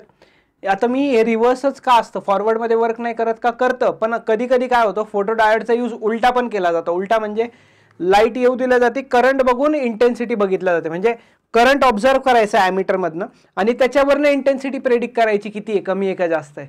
तर फॉरवर्डमध्ये इंटेन्सिटीचं व्हेरिएशन जास्त येतं, गॅप खूप जास्त असतो. रिव्हर्समध्ये आपण छोटे छोटे गॅप कन्सिडर करू शकतो. का बरं माहिती आहे? रिव्हर्समध्ये जो करंट असतो तो मायक्रो अँपियरच्या ऑर्डरचा असतो, फॉरवर्डमध्ये करंट मिली अँपियरच्या ऑर्डरचा असतो. तर यात आपण रिव्हर्समध्ये छोटे छोटे व्हेरिएशन्स पण इंटेन्सिटीचे नोट करू शकतो, म्हणून आपण याला रिव्हर्स बायसमध्ये कनेक्ट करतो. चला पुढे जाऊया. हा जो आहे तर हा relation between reverse current and photo current, म्हणजे इकडे इंटेन्सिटी दाखवली आहे आणि इंटेन्सिटीचं युनिट पण दाखवलंय त्यांनी तिथे. ठीक आहे, त्याच्याशी आपल्याला घेणं देणं नाही. आणि इकडे आपल्याला काय दाखवलंय, इकडे आपल्याला करंट दाखवला, रिव्हर्स करंट. पण स्मॉल आयनी दाखवतो तर स्मॉल आयच ठेवूयात, म्हणजे कन्फ्यूज नाही होणार तुम्ही. ठीक आहे, रिव्हर्स करंट. आणि हा ग्राफ असा असतो, सुरुवातीला करंट कॉन्स्टंट, मग करंट वाढतो आणि परत कॉन्स्टंट होऊन जातो. जेव्हा करंट कॉन्स्टंट होतो त्याला आपण सॅच्युरेशन करंट म्हणतो आणि या करंटला आपण डार्क करंट म्हणतो. का बरं? स्टार्टिंगला लाईट येतो पण काहीतरी डार्क करंट, म्हणजे काही ना काही करंट असतो त्याच्यामध्ये. त्या डायोडमध्ये इनबिल्ट काही ना काही करंट असतो लाईट येण्याच्या आधी. मी सांगितलं ना, बायसिंग केलेली असते, त्या करंटला आपण डार्क करंट म्हणतो. आणि नंतर इंटेन्सिटी वाढत गेली तर करंटही वाढतो, पण एक पॉईंटपर्यंत. नंतर करंटही कॉन्स्टंट होऊन जातो आणि त्या कॉन्स्टंट करंटला आपण सॅच्युरेशन करंट म्हणतो. कळालं का? चला पुढे जाऊयात. डार्क रेजिस्टन्स काय असतं? V is equals to IR असतं ना, हे तर माहिती आहे तुम्हाला. V is equals to IR, R is equals to काय होतं, V बाय I. तर तोच फॉर्म्युला यूज केला आहे, फक्त इथं मॅक्सिमम रिव्हर्स व्होल्टेज घेतलंय. R कोणता? डार्क रेजिस्टन्स ना, तर maximum reverse voltage, maximum reverse voltage divided by dark current, याला आपण म्हणतो डार्क रेजिस्टन्स. बघा, dark resistance of photodiode is defined as ratio of maximum reverse voltage and it's dark current. संपलं, इतकंच आहे, संपलं.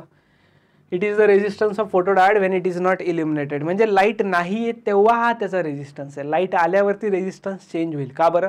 अरे करंट चेंज झाला तर ऑब्व्हियसली रेजिस्टन्स चेंज होणारच ना बाळांनो, कारण की करंट आणि रेजिस्टन्स डिपेंड असतातच ना एकमेकांवरती. कळालं काय तुम्हाला? आता याचे ॲडव्हान्टेजेस बघूया आपण आणि मग नंतर सोलार सेलवर जाऊया. सोलार सेल पण थोडंसं सोपंच आहे एकदम. ठीक आहे, ॲडव्हान्टेजेस बघा काय काय याचे. हा बघा, ही डेफिनेशन पण येऊ शकते एक मार्काला आणि ॲडव्हान्टेजेस सुद्धा लिहायला येऊ शकतात. तर ॲडव्हान्टेजेसवर नीट लक्ष द्या. Quick response when expose to light, linear response, the reverse current is linearly proportional to intensity. म्हणजे इंटेन्सिटी आणि करंट हे दोन्ही एकमेकांना लिनियरली, डायरेक्टली प्रपोर्शनल आहे. बघितलं आपण ग्राफमध्ये पण, आता बघितलं ना ग्राफमध्ये, बघा लिनियरली प्रपोर्शनल आहे भरपूर वेळासाठी. हाय स्पीड ऑफ ऑपरेशन्स, फटाफट होतात ऑपरेशन्स याचे. Light weight and compact size, wide spectral response, example वगैरे दिलं आहे, हे बघून घ्या. आता याचे एक्झाम्पल सांगणार होते सर तुम्ही, जे काही इंटरेस्टिंग आहे. येस, मी सांगणार होतो, सांगतो तुम्हाला एक्झाम्पल्स. बघा, नोट काउंटिंग मशीन, नोट मोजण्याचं मशीन असतं ना, त्यात फोटो डायोड यूज होतो. कसं? समजा हा लाईट येतोय, ठीक आहे, डायोडवरती लाईट पडतोय. जर नोट आली तर तो लाईटला स्टॉप करणार, म्हणजे करंट स्टॉप होणार. परत जेव्हा ती नोट खाली जाते तर करंट परत सुरू होऊन जाणार. परत दुसरी नोट येणार, दुसरी नोट आली, परत करंट थांबला, ती गेली, ती तिसरी नोट यायच्या आधी करंट सुरू होणार, परत करंट थांबणार. म्हणजे ते आपल्याला नंबर ऑफ नोट्स दाखवतं, म्हणजे ते नोट्सचे नंबर दाखवतं ना, किती नंबर येतात तुमच्या नोट्स, म्हणजे काय म्हणणार मराठी, किती काउंटिंग होती आपल्या नोट्सची, किती, ठीक आहे, किती नोट दिलेल्या होत्या तुम्ही, तर ते कसं काय दाखवतं, ऑन ऑफ किती वेळेस झालं ना, बस सिम्पल, तेच तुमचा फोटो डायोड यूज होतं, म्हणजे किती वेळेस ते ऑन ऑफ झालं तितक्या तुमच्या नंबर ऑफ नोट्स. मॉलमध्ये ऑब्जेक्ट काउंटिंग मशीनमध्ये किंवा पर्सन्स काउंट करण्यासाठी पण भरपूर वेळेस यूज केला जातो फोटो डायोड एंट्रीवरती. नेक्स्ट अजून एक गोष्ट आहे, बर्गलर अलार्म असेल याच्यात बघू. बर्गलर अलार्म म्हणजे काय, बर्गरमध्ये जो अलार्म लागतो. सर बर्गरमध्ये, अरे बर्गरमध्ये नाही भाई, बर्गलर अलार्म म्हणतात, ठीक आहे. जे मूवीज वगैरे असतात ना, त्यात हिरे वगैरे ठेवलेले असतात बघा एखाद्या रूममध्ये, तर तिथं तुम्हाला दिसतं की रेज वगैरे येतात, ब्लू किंवा ग्रीन रेज असतात, डोळ्यांनी दिसत नाही चोरांना, पण जेव्हा चोर त्यात एंटर करतो, जेव्हा ती रे इंटरप्ट होते, तर सेन्सर्स लावलेले असतात. जेव्हा लाईट थांबला म्हणजे करंट थांबला, तुरंत अलार्म, पटकन अलार्म वाजला पाहिजे, त्याला बर्गलर अलार्म म्हणतो. चोर जेव्हा येतो तिथं, तर तो लाईटमध्ये इंटरप्ट करतो आणि लाईट थांबला की करंट थांबला की ते सेन्सर वाजतं. तर हे त्याचे ॲप्लिकेशन्स बघून घ्या. काउंटर्स अँड स्विचेसमध्ये detection of visible and invisible radiations, circuit in fast switching and high speed operations, fibre optic communication, optocouplers use to provide electric isolation. Next photo sensor, photo detector for accurate measurement of light intensity. Safety electronics जसं की fire आणि smoke डिटेक्टर्समध्ये खूप ठिकाणी लावलेले असतात ना smoke detector, smoking वगैरे allowed नसते, काही खूप स्ट्रिक्ट असतं काही ऑफिसेसमध्ये, तर तिथं आपण फोटो डायोडचाच यूज करतो. ठीक आहे, कळालं हे.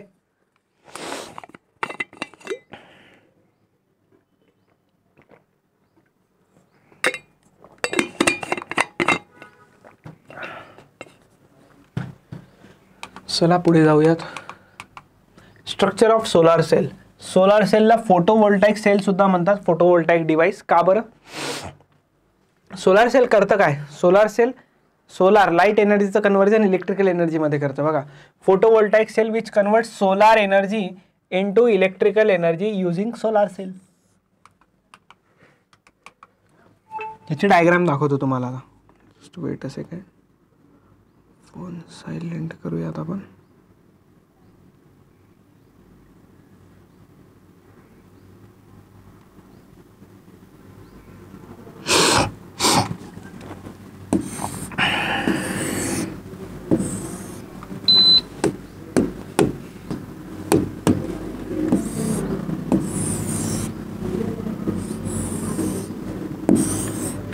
असतं काय, हे पण एक डायोडच असतं बघा, हे पण एक डायोडच असतं. ठीक आहे, याच्यात काय असतं, वरती एन टाईप असतो, मग एक लेअर असतो, डिप्लिशन लेअर म्हणतो आपण त्याला. जेव्हा पी आणि एन मिळतं तेव्हा 100% एक लेअर फॉर्म होतो, त्याला आपण काय म्हणतो, depletion layer. N type, P type. आता मला एक गोष्ट सांगायची आहे तुम्हाला, ही जी एन टाईप आहे ना, हे एन टाईप खूप कमी दिसतंय तुम्हाला थिकनेसमध्ये, पीच्या कम्पॅरिझनमध्ये दिसतंय ना. आणि एक कॉन्टॅक्ट असतात याचे. कॉन्टॅक्ट कोणता, हा रियर कॉन्टॅक्ट असतो. रियर म्हणजे बॅक साईडचा कॉन्टॅक्ट, आणि हा जो असतो तो फ्रंट कॉन्टॅक्ट असतो. क्लिअर. चला आता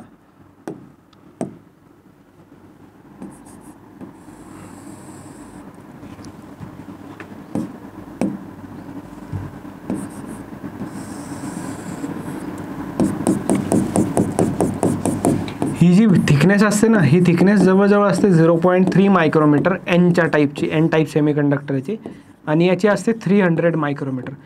ॲप्रॉक्सिमेट व्हॅल्यू सांगतोय. सर इतकी जास्त आणि इतकी कमी का बरं, हा डिफरन्स का बरं, सांगतो. होतं काय, सोलार सेलमध्ये पण आता मी इथं थोडीशी जास्त दाखवली, इथं थोडीशी, म्हणजे इथं 300 आणि इथं 0.3, म्हणजे लक्षात ठेवा किती पातळ असू शकते. हे स्ट्रक्चर तुम्हाला साईडने बघितल्यावरती पण दिसतं. लाईट येतोय, ठीक आहे, लाईट कशावर येतोय, एन वर येतोय, पण एन खूप पातळ लेअर आहे ना, म्हणजे एकदम थिन लेअर आहे एन टाईपवाली. एन टाईपवाली खूप पातळ आहे, तर मग लाईट डायरेक्ट इकडे एंटर करतो डिप्लिशनमध्ये. आणि लाईट जेव्हा डिप्लिशनमध्ये एंटर करतो, तर लाईट परत तीच गोष्ट फोटो डायोडची स्टोरी.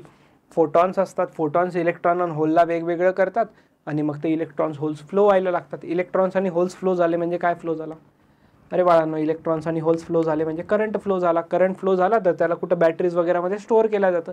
ते मेकॅनिझम, ते वर्किंग आपल्यासाठी नाही, आपल्याला इतकंच होतं. सर याची बायसिंग कसे असते आता ते तर तुम्ही सांगितलंच नाही, पूर्ण वर्किंग सांगितलं पण बायसिंग बद्दल काही बोलले नाही अजून.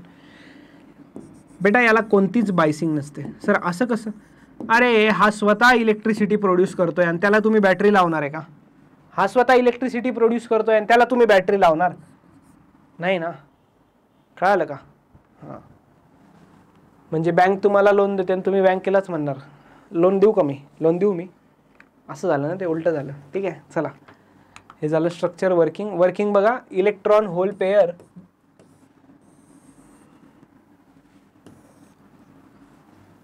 मी रीड नाही करत आहे, तुम्ही रीड करत असणार आहात.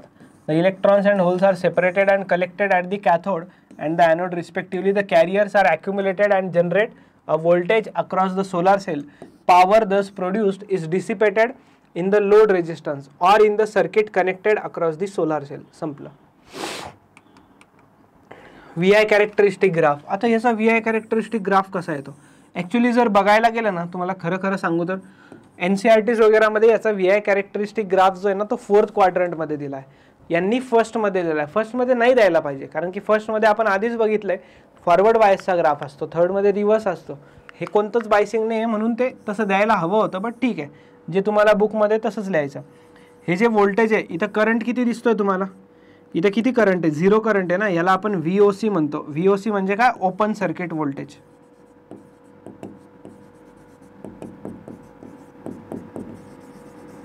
ठीक आहे, आणि इथं जो करंट असतो, इथं व्होल्टेज 0 आहे बट करंट खूप जास्त आहे, तर याला आपण ISC म्हणतो, शॉर्ट सर्किट करंट.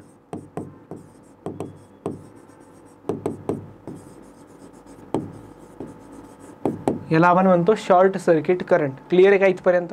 आणि मॅक्सिमम पॉवर कुठं मिळते? तर ह्या पॉईंटवरती आपल्याला मिळते मॅक्सिमम पॉवर, कारण की बाकी पॉईंटवरती पॉवर बघण्यात अर्थच नाही. कधी I0 आहे, कधी V0 आहे.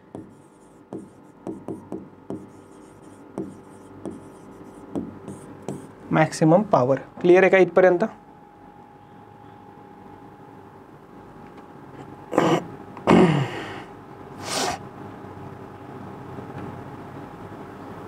चला जाऊयात पुढे. Uses of solar cell. आता फक्त सोलार सेलचे जे युजेस आहेत ना, हे बुक मधलेच आहेत, वेगळं काहीच नाहीये. फक्त एकदा रीड करा, ठीक आहे. सोलार सेलचे युजेस सर इम्पॉर्टंट आहेत का? हो, लक्षात ठेवण्यासारखे आहे, बट मी सांगूनही तुम्हाला मी काहीच नाही करणार. सांगूनही मी काय करणार आहे त्यात? सांगूनही मी तुम्हाला फक्त एक्सप्लेन करणार आहे. त्यापेक्षा तुम्ही वाचा, वेळ वाचेल आपला. ठीक आहे, एक्झाम येते. चला मग चलू मी पुढे. सोलार सेल झाले. Light emitting diode. फेब्रुवारी 2024 मध्ये क्वेश्चन आलाय, लेटेस्ट मध्ये क्वेश्चन आलेला आहे. Light emitting diode. लक्षात ठेवा, याचा पण एक सिम्बॉल असतो. हा तुमचा P टाईप, हा तुमचा N टाईप. हा तुम्हाला लाईट देत असतो, इमिट करतो. इमिट करतो म्हणजे यातनं लाईट बाहेर जाताना दाखवायचा आहे. लाईट इमिटिंग आहे ना, इमिट करणारा. ठीक आहे, चला. द लाईट इमिटिंग डायोड और LED as it is more commonly called is a diode which emits light when a large forward current pass. जेव्हा लार्ज फॉरवर्ड करंट पास होतो तेव्हा यातनं लाईट इमिट होतो. कस काय होतो लाईट इमिट? बघूया आपण, don't worry. He basic definition, symbol लक्षात ठेवा. आता नक्कीच की हे कोणत्या बायसिंग मध्ये ऍक्ट करतं? हे फॉरवर्ड बायसिंग मध्येच ऍक्ट करतं फक्त. सर आता का बरं फॉरवर्ड? फोटो डायोड रिव्हर्स होता, झिनर पण रिव्हर्स होता, याला पण राहू द्यायचं असतं ना. अरे करंट जास्त पाहिजे ना, जास्त करंट फॉरवर्ड मध्ये येणार, रिव्हर्स मध्ये नाही येणार. कळलं? चला. कन्स्ट्रक्शन काय असतं एलईडीचं? कन्स्ट्रक्शन मध्ये काहीच नाही, सिंपल आहे. एलईडी मध्ये जे आहे ना, N रिजन हेवी डोपिंग असतो दॅन P रिजन. म्हणजे PN जंक्शन मध्ये P आणि N दोन रिजन असतात. N जास्त डोपिंग केलेली असते. एलईडी PN जंक्शन हे एनकेस्ड असतं एका डोम शेप मध्ये. कधीही एलईडी बल्ब किंवा एलईडी ट्यूबलाइट बघा, अशी स्ट्रिप उघडी नसते एलईडीची. बल्ब वगैरे असतं, एनकेस्ड असतं ते एका डोम शेप मध्ये. ठीक आहे, ते डोम शेप मध्ये का बरं असतं? कारण की लाईट सगळ्या डिरेक्शन मध्ये युनिफॉर्मली गेला पाहिजे. ठीक आहे. Metal electrodes attached on either side of the PN junction serve as a contact for external electrical connection. Clear? LED is fabricated in such a way that light emitted is not reabsorbed.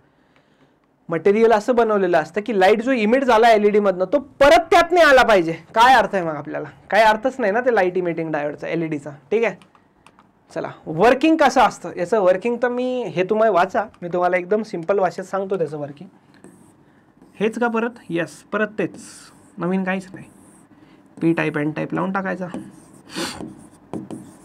हे depletion आहे ना, परत परत लिहायची गरज नाही, तुम्ही एक्झाममध्ये लिहावं लागेल तुम्हाला. ही डायग्राम ड्रॉ केली ना, एक्झामिनर खुश होऊन जाणार.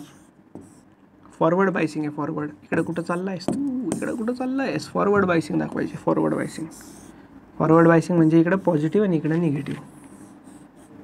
चला, फॉरवर्ड बायसिंगमध्ये काय होतं माहिती आहे का, एक इलेक्ट्रिक फील्ड इकडे इंड्यूस झालेली असते इंटरनल, आणि एक एक्सटर्नल इलेक्ट्रिक फील्ड इकडे असते. तर ही काय करते, डिप्लेशन लेअरला संपत जाते. तर होतं काय याच्यात, नेमकं बँड थ्योरी तुम्ही समजून घेतली पाहिजे. याच्यासाठी एक व्हॅलेन्स बँड आणि कंडक्शन बँड असतो. ही डायग्राम सुद्धा काढली तर खूप अतिउत्तम होऊन जाईल. काय होतं माहिती आहे का, इथं इलेक्ट्रॉन असतो, तो इलेक्ट्रॉन जर इथून इकडे जम्प करून गेला तर इथं एक होल क्रिएट होतो आणि तो इलेक्ट्रॉन इथं जातो. आता याच्यामध्ये जो बँड गॅप असतो ना CBVB मध्ये, त्याला आपण EG म्हणतो, बँड गॅप म्हणतो किंवा फॉरबिडन एनर्जी गॅप म्हणतो आपण त्याला. ठीक आहे, हे तुमचं 11th बेसिक्स आहे. जेव्हा हा इलेक्ट्रॉन परत खाली येतो, CB मधनं VB मध्ये येतो परत, मला सांगा VBतनं CBत पाठवायला एनर्जी द्यावी लागली होती. तो जेव्हा CBतनं VBत येईल, तो आपल्याला एनर्जी देईल. म्हणजे एक एनर्जी इमिट करेल, आणि energy is emitted in the form of photons, आणि फोटॉन्सच्या फॉर्ममध्ये म्हणजे लाईट देतो तो आपल्याला. जेव्हा इलेक्ट्रॉन्स अँड होल्सचं रिकॉम्बिनेशन होतं, इलेक्ट्रॉन्स आणि होल्सचं रिकॉम्बिनेशन होतं, तेव्हा आपल्याला फोटॉन्स मिळतात, आणि ते फोटॉन्स आपल्याला लाईट देतात. आता सर LED तर प्रत्येक कलरचे असतात. हो, प्रत्येक कलरचे असतात LED. डिपेंड, तो बँड गॅप किती इलेक्ट्रॉन वोल्टचा ठेवायचा आहे करस्पॉन्डिंग टू दॅट वेवलेंथ. कसं कॅल्क्युलेट होतं, E is equals to hc/λ माहिती आहे ना. तर लॅम्बडा तर माहिती आहे ना आपल्याला, रेड पाहिजे तर किती लॅम्बडा पाहिजे, ब्लू पाहिजे तर किती लॅम्बडा पाहिजे. तो लॅम्बडा फिक्स करून एनर्जी काढायची. hc/λ आणि लॅम्बडा माहिती करून घ्यायचा, कलर्सचा माहिती आहे आपल्याला, ती व्हॅल्यू पुट करून एनर्जी मिळते. तितका जर बँड गॅप दिला तर तो कलर मिळतो. समजा जर मला इथं रेडची वेवलेंथ अप्रॉक्सिमेटली 7800 अँगस्ट्रॉम अप्रॉक्सिमेटली असते काहीतरी, तर ती जर व्हॅल्यू ठेवून मी इथं कॅल्क्युलेशन केलं, तुम्हाला एक कॅल्क्युलेशनच दाखवतो, जस्ट वेट. ठीक आहे,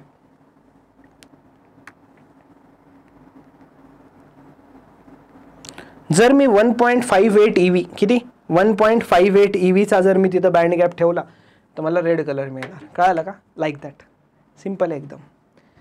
झालं तुमचं एलईडीचं एक ग्राफ लक्षात ठेवायचा VI कॅरेक्टरिस्टिक्सचा. ऑब्व्हियसली हे फॉरवर्ड बायसिंग आहे ना, हे V हे I, आणि फॉरवर्ड बायसिंगमध्ये ग्राफ असा दाखवतो आपण, संपला विषय. तसाच आहे ग्राफ, फक्त यांनी थोडा लवकर सुरू केला आहे. असा दाखवा काही प्रॉब्लेम नाही, सेमच आहे. नेक्स्ट ॲडव्हान्टेजेस काय काय, एनर्जी इफिशियंट आहे. आजकाल आपण LED कडे का बरं वळलो आहे जास्त, का बरं LED lights LED tubelights use करतो आपण जास्त. रिझन हे आहे त्याच्या मागचं की त्या ट्यूबलाईट्स एनर्जी इफिशियंट आहे, लाईट बिल कमी येतं, कमी पॉवर घेतात. दुसरं लॉंग लाईफ टाईम आहे, खूप जास्त दिवस टिकतात. आधीच्या ट्यूबलाईट सारख्या नाही आहे. रग्ड म्हणजे काय, हे फिलामेंट म्हणजे जर आधीचे बल्ब यायचे बघा, येल्लो बल्ब, ते बल्ब जर असं सोडला तर तो फुटायचा आणि आवाज यायचा, गॅस वगैरे असायचा त्याच्यात, तो चालायचा नाही नंतर फुटल्यावर. LEDचं वरचं आपण तुम्ही जर ते हे असतं झाकण वगैरे असतं ना बल्बला, प्लास्टिकचं डोम शेप, ते काढून जरी घेतलं तरी चालतं. त्याला रग्ड म्हणतो आपण. ऑलमोस्ट नो वॉर्मअप पिरियड नाही, म्हणजे आधी ट्यूबलाईट यायच्या, त्याला चॉक फिरवा, मग कुठं ती लाईट लागायची, चॉक फिरवला बंद व्हायची, परत चॉक फिरवा परत चालू व्हायची. तसं LEDला नसतं, सुरू होऊन जाते within a fraction of seconds. Next excellent colour rendering, खूप सारे कलर ऑप्शन्स अवेलेबल आहे. इको फ्रेंडली आहे, एन्व्हायरमेंटल फ्रेंडली, आणि कंट्रोलेबल आहे. त्याचा ब्राईटनेस आपण कंट्रोल करू शकतो, आपल्या हातात आहे किती ब्राईटनेस हवं आहे, किती नाही पाहिजे. कळालं का, हे झालं तुमचं LEDचं. आता आपण या चॅप्टरच्या पुढच्या टॉपिककडे जाऊयात. डिसॲडव्हान्टेजेस हेच आहे की हॅझार्डस ब्लू लाईट क्वालिटी, म्हणजे याच्यात जी ब्लू लाईट असते ना त्याची क्वालिटी खूप कमी असते, म्हणजे खूप हॅझार्डस असते, हॅझार्डस टू आवर आय, तो प्रॉब्लेम आहे. चला ॲप्लिकेशन वाचून घ्या त्याचे एकदा. Burglar alarm, counters, optical instrument वगैरेमध्ये, टेलिव्हिजनमध्ये, व्हेकलचे headlamp, domestic decorative illumination, street lights, असं खूप सारे ॲप्लिकेशन आहे डे टू डे लाईफमध्ये. मोबाईल आहे, लॅपटॉप आहे, सगळंच आहे. चला आता हा खूप इम्पॉर्टंट पॉईंट आहे. इम्पॉर्टंट का बरं म्हणतो आहे, मुलांना कळत नाही लवकर, आणि सोप्या भाषेत सांगू एकदम. ठीक आहे, क्वेश्चन्स एकदा बघून घ्या कोणत्या कोणत्या इयरमध्ये आलेले आहेत. चला ॲक्च्युली ना ही वाली डायग्राम थोडीशी जुन्या बुकमधली आहे, त्यामुळे ह्याच्यात थोडंसं एरर आहे. मी तुम्हाला सांगतो, तुम्ही नवी टेक्स्टबुक असेल तर त्यात चेक करू शकता. ठीक आहे, जस्ट एक सेकंड. नवीन टेक्स्टबुकमध्ये तुम्ही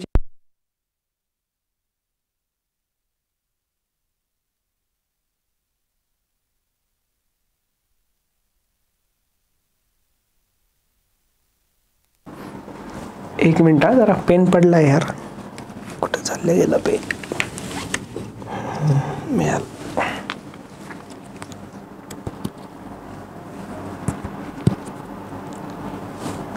चला,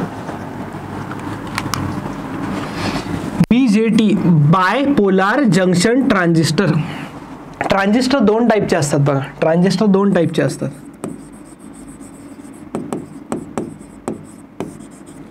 एक असतं NPN ट्रान्झिस्टर. सिलेबसमध्ये NPNच आहे, पण PNP वरती सुद्धा तुम्हाला क्वेश्चन येऊ शकता. का बरं? कारण की टेक्स्टबुकमध्ये क्लिअरली मेन्शन्ड आहे की PNPचं सुद्धा वर्किंग NPN सारखंच आहे. तर क्वेश्चन येऊ शकतो, अजून नाही आलेला. ठीक आहे,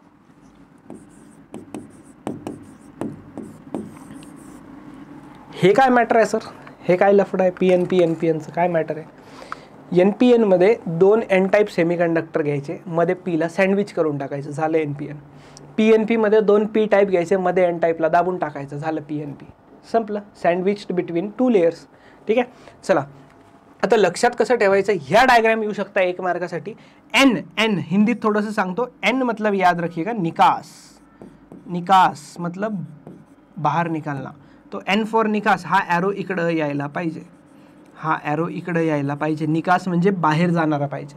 आणि P फॉर प्रवेश लक्षात ठेवा, P फॉर प्रवेश लक्षात ठेवा. प्रवेश म्हणजे हा ॲरो आतमध्ये येणारा पाहिजे. कळलं? हे करेक्शन तुमच्या टेक्स्टबुकमध्येही असेल, जर तुमचं टेक्स्टबुक नवीन असेल तर. नवीन म्हणजे ॲटलिस्ट 2 वर्षा पहिल्याच्या टेक्स्टबुकचं एडिशन होतं. ठीक आहे, चला NPN मध्ये निकास लक्षात ठेवायचं, बाहेर जाणारा, आणि PNP मध्ये प्रवेश म्हणजे आतमध्ये येणारा. बस दॅट्स इट. हे लक्षात ठेवलं तर पुढं तुम्हाला कॉमन कॉन्फिगरेशनमध्ये बिलकुल प्रॉब्लेम नाही येणार. चला, होतं काय बघा, बायपोलार जंक्शन ट्रान्झिस्टरमध्ये 3 टर्मिनल असतात, 2 जंक्शन असतात. कसे 3 टर्मिनल? समजा N type, P type, N type, NPN झालं आहे. तर किती टर्मिनल आहे? 1 2 3 टर्मिनल, 2 जंक्शन, एक जंक्शन हा आणि एक जंक्शन हा. सर ही साईज कमी जास्त दाखवली? हो, अशीच असते. पुढे दाखवतो, रिझनही सांगतो. हे जे असतं ना पहिलं, त्याला तुम्ही इमिटर म्हणतात. हे जे असतं ना मधलं, त्याला तुम्ही बेस म्हणतात, जो कलेक्ट करतो दोन्ही लेयर्सला. आणि हे जे असतं शेवटचं, त्याला तुम्ही कलेक्टर म्हणतात. इमिटर, बेस आणि कलेक्टर. चला लक्ष द्या थोडंसं आता याच्यावरती, सिंपलची गोष्ट आहे. A junction transistor is a semiconductor device having 2 junctions and 3 terminals. 2 junction आणि 3 terminals आहेत याला. The current in a transistor is carried by both electrons and holes. Hence it is a bipolar junction transistor. A transistor has 3 doped regions NPN which form a structure with 2 back-to-back PN junction. हा पण एक PN junction, हा पण एक PN junction. फक्त इकडे N इकडे आहे, P इकडे आहे, इकडे P N इकडे आहे, P इकडे आहे, बस. There are 2 types of transistors, namely NPN and PNP. हे तुम्हाला सांगितलंय मी. सर्किट सिम्बॉल दाखवले मी याच्यामध्ये तुम्हाला दोघांचे पण. ॲरोज तुम्हाला करेक्शन करून दिला आहे. चला हेच ते. ठीक आहे, आणि जी डायरेक्शन आहे ना ॲरोची, इकडं नाही आहे बाळा, इकडं नाही आहे. ठीक आहे, हे चुकीचं आहे, मी मागं दाखवलं तुम्हाला. ठीक आहे, ॲरो जो आहे तो कन्व्हेन्शनल करंटची डायरेक्शन दाखवतो. म्हणजे यातनं करंट बाहेर जाणारा दाखवायचा आणि यात करंट आत येणारा दाखवायचा. याचं काय रिझन आहे कळेल तुम्हाला. थोडंसं वर्किंग जाणून घेऊया. तसं तुम्ही आधी शिकलेलंच असणार, अभ्यास केलेलाच असणार. PNP and NPN transistor. बघा, explain the working of a transistor as a switch. आपण NPN ट्रान्झिस्टरमध्ये काय असतं? NPN transistor, a P type semiconductor layer separates 2 layers of N type semiconductor. मध्ये P आणि तो इकडच्या एनला आणि इकडच्या एनला सेपरेट करतो, वेगवेगळं ठेवतो. It is obtained by growing a thin layer of P type semiconductor in between 2 relatively thick layers of N type. ठीक आहे, पुढे जाऊयात. PNP मध्ये पण सेम गोष्ट आहे. इमिटर, बेस आणि कलेक्टर, या गोष्टी तर मी तुम्हाला सांगितल्याच आहे ना. ठीक आहे, अच्छा सर हे NPN मध्ये बोललात तुम्ही, PNP मध्ये? अरे बाळा, PNP मध्ये पण सेमच आहे. इमिटर तोच, बेस तोच, कलेक्टर तोच. चला, 2 डायोड BJT. 2 डायोड म्हणजे काय? आता 2 जंक्शन आहेत ना. इमिटर काय असतं? इमिटर हे याच्यावरती नोट लिहायला येऊ शकते, शॉर्ट नोट. लक्षात ठेवा, इमिटर, बेस, कलेक्टरवरती शॉर्ट नोट लिहायला येऊ शकते 100%. Emitter thick heavily doped layer. Emitter म्हणजे जे NPNचंच बघू आपण, NPNच आहे बुकमध्ये. PNPचं सुद्धा वर्किंग सेमच असतं, तर जास्त लोड घ्यायची गरज नाहीये. ठीक आहे, मी डायग्राम ड्रॉ करतो. जशी इथं डायग्राम होती ना तुमची NPNची, तशीच. हे N हे पी आणि हे एन. याला इमिटर म्हणणार, बेस म्हणणार, कलेक्टर म्हणणार. ठीक आहे, चला पुढे जाऊयात.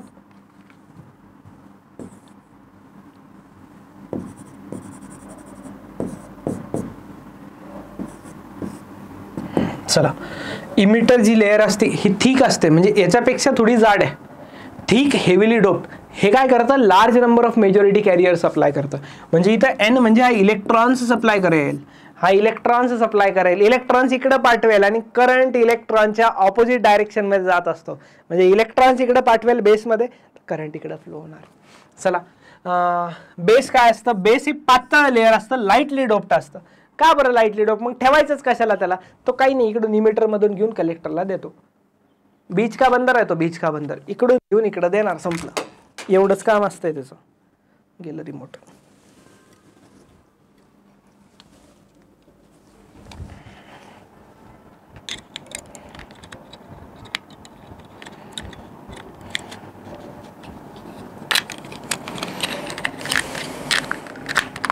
अय चालू झालंय, चालू झालं. थांब बाळा थांब. हां, कलेक्टर. कलेक्टर कलेक्टर काय असतो आपला, तो कलेक्टर नाही, हा थिक असतो, थोडासा खात्यापित्या करता आणि मॉडरेटली डोप्ड असतो. म्हणजे हा हेवी डोप्ड, हा सगळ्यात कमी डोपिंग आणि हा सगळ्यात जास्त डोपिंग. याचा एरिया लार्ज असतो. आणि डोपिंग का बरं कमी आहे, मग डोपिंग पण जास्त करायची असते ना. हा कलेक्ट करणार आहे ना तिकडून. The collector also helps in dissipation of small amount of heat generated. हा घेणार, कलेक्ट करणार तिकडनं. डिप्लिशन रिजन, 2 डिप्लिशन रिजन असतात. एक डिप्लिशन रिजन इमिटर बेसवरती असतं, इमिटर बेसवरती एक डिप्लिशन रिजन आणि एक कलेक्टर बेसवरती एक डिप्लिशन रिजन. कळालं.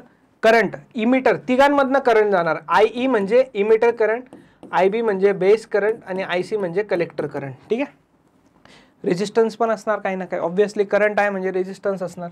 इमिटर बेस जंक्शनचं रेजिस्टन्स कमी असतं, लक्षात ठेवा. इमिटर बेसचं रेजिस्टन्स कमी असतं, कलेक्टर बेसचं रेजिस्टन्स जास्त असतं. While base collector junction has high resistance. संपलं. क्लिअर इथपर्यंत. चला आता वर्किंग बघूयात आपण. वर्किंग, डिप्लिशन लेअर झालं, करंट झालं, रेजिस्टन्स पण झालं. आता आपण वर्किंग बघूया NPN ट्रान्झिस्टरचं. कुणाचं वर्किंग बघायचं आपल्याला, NPN ट्रान्झिस्टरचं. सिंपल वर्किंग आहे, लक्ष द्या थोडंसं फक्त. हीच डायग्राम ड्रॉ करायची, हीच डायग्राम ड्रॉ करायची, लक्ष द्या. इकडं लेफ्ट साइडला मेनी इलेक्ट्रॉन्स असणार. NPN बघतोय ना, NPN इमिटर बेस कलेक्टर. ठीक आहे. चला, electrons are the majority carriers in the emitter of a NPN transistor. Electron हे मेजॉरिटी चार्ज कॅरियर असतात एन मध्ये, हे माहिती आहे आम्हाला. NPN मध्येच in short. Current flowing through the emitter base junction is large because it is forward bias. लक्षात ठेवा, लक्षात ठेवा, जर इमिटर बेसवाला जो जंक्शन आहे ना तो नेहमी फॉरवर्ड बायस असावा आणि कलेक्टर बेसवाला जो जंक्शन आहे तो नेहमी रिव्हर्स बायस असावा. लक्षात ठेवा. while the current flowing through BC junction, base collector junction, BC junction म्हणजे is also large through the junction is reverse bias. तो रिव्हर्स बायस असल्या कारणाने त्याच्यात पण करंट जास्त. का बरं दोघांमध्ये करंट जास्त, हा प्रश्न पडला पाहिजे तुम्हाला नक्कीच. कारण की इकडनं करंट इकडे चाललाय ना, इलेक्ट्रॉन्स जास्त चालले आहेत, electrons. It is interesting to know how this is possible. तेच मी म्हणतो, इंटरेस्टिंग आहे, तुम्हाला प्रश्न पडला पाहिजे. बघा फिगर A जी आहे वरची डायग्राम शो करते NPN transistor. At the instant the forward bias is applied to the EB junction. Electrons in the emitter region have not entered into the base region. ठीक आहे, पुढं सांगतो तुम्हाला काय ते. आता बघा, इकडनं जो करंट येतो तो IE असतो, इकडे एक बेसमध्ये जातो, इथं जंक्शन आहे ना जंक्शन, तर इथनं काय होतं करंट डिवाइड होऊन जातो बाळांनो, IE IB आणि IC. ठीक आहे. लक्षात ठेवा, जो इमिटर करंट आहे तो दोघांमध्ये स्प्लिट झाला आहे. इमिटर करंट दोघांमध्ये स्प्लिट झाला आहे. म्हणजे IE is equals to IB plus IC तुम्ही लिहू शकतात आणि हे व्हॅलिड आहे, व्हॅलिड रिलेशन. लक्षात ठेवा. आता कोण जास्त करंट घेणार, समजा जो करंट 100% असेल समजा IE, तर हे दोन्ही मिळून पण 100%च पाहिजे जंक्शन लॉच्या हिशोबाने. ठीक आहे ना. हो बरोबर आहे सर. तर हा करंट खूप कमी घेतो, हा ऑलमोस्ट 5% घेतो आणि हा 95% घेतो. इथं व्हॅल्यूज दिलेल्या आहे बघा, 5%, आणि इथं 95% वगैरे पण दिसेल तुम्हाला पुढे कुठे, ठीक आहे. असं का बरं होतं?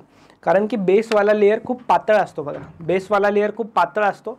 तर जो काही करंट येणार आहे 100% समजा करंट येणार आहे तर त्यातला 5% करंटच बेस घेतो, बाकी 95% राहिलेला करंट कलेक्टर घेत असतो.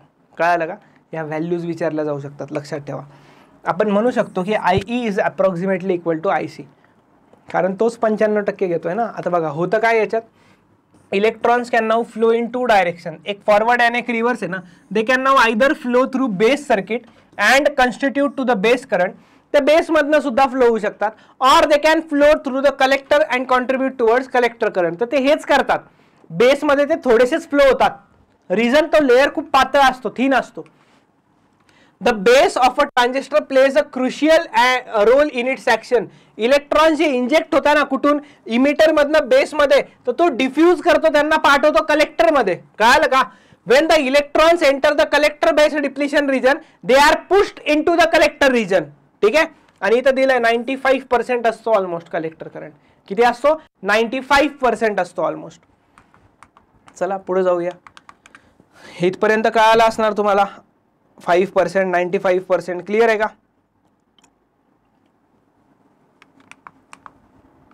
चला आता ट्रान्झिस्टर कॉन्फिगरेशन, 3 कॉन्फिगरेशन आहे, तिन्हीपैकी एक येऊ शकतो, तिन्ही सुद्धा येऊ शकतात. डायग्रॅम लक्षात ठेवायची, एकदम सिंपल डायग्रॅम सांगणार. कॉमन इमिटर एक कॉन्फिगरेशन असतं, कॉमन इमिटर एक असतं, कॉमन बेस कॉन्फिगरेशन आणि एक असतं common collector configuration. Common emitter, common base, common collector. काय कॉमन? अरे इनपुट I/P लिहितो म्हणजे मी इनपुट लिहितो, इनपुट आणि आउटपुटमध्ये जे कॉमन असेल ते कॉमन कॉन्फिगरेशन. तसं कॉमन इमिटर म्हणजे इमिटरवाली गोष्ट इनपुट आणि आउटपुट दोघांमध्ये कॉमन आहे, त्याला आपण म्हणणार कॉमन इमिटर कॉन्फिगरेशन. कसं बनतंय?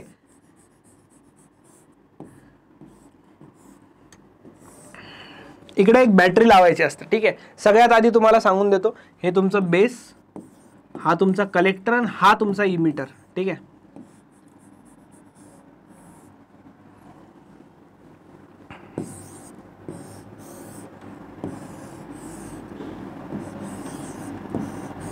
चला आता बघा, हे काय आपलं बी आणि ई मधलं आहे ना, VEB म्हणा याला. VEB म्हणजे potential applied to emitter base junction, आणि ह्याला VCE म्हणा, potential applied to CE junction. बघा ना, ही साईड तुमची झाली इनपुटवाली आणि ही साईड तुमची झाली आउटपुटवाली, आणि मी NPNचं काढतोय, ठीक आहे.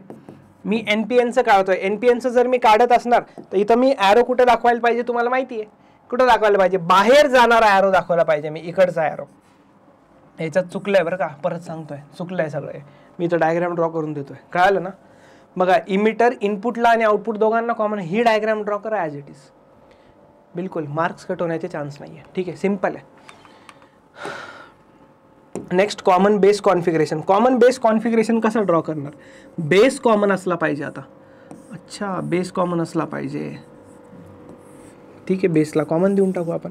याला घ्यायचं तुम्ही इमिटर, याला घ्यायचं तुम्ही बेस आणि याला घ्यायचं तुम्ही कलेक्टर. कळालं का? इथं कोणती VEB देणार? EB का बरं देणार तुम्ही? इमिटर बेस जंक्शनला पोटेन्शियल अप्लाय केलं आहे.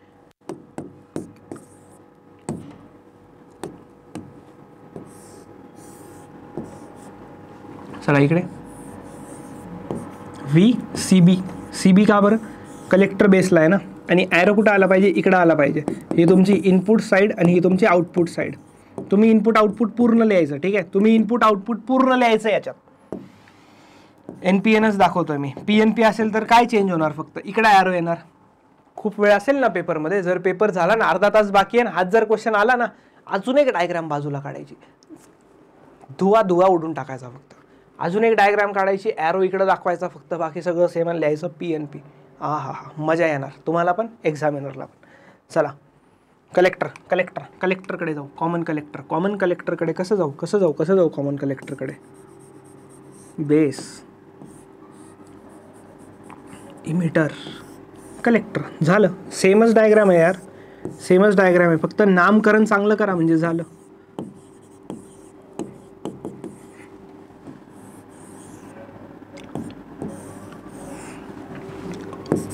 याला VCB लिहायचं, याला VCE लिहायचं, याला इनपुट साईड आणि आउटपुट साईड. बघा ना, इनपुट आउटपुटला कलेक्टर कॉमन आहे ना, आणि ॲरो इकडं दाखवायचा आणि NPN लिहायचं. आणि आता सांगितलं ना, वेळ असली तर काय करायचं, उलटा ॲरो दाखवून PNP पण लिहून टाकायचं, संपला विषय. कळालं का? बघा एकदा लवकर.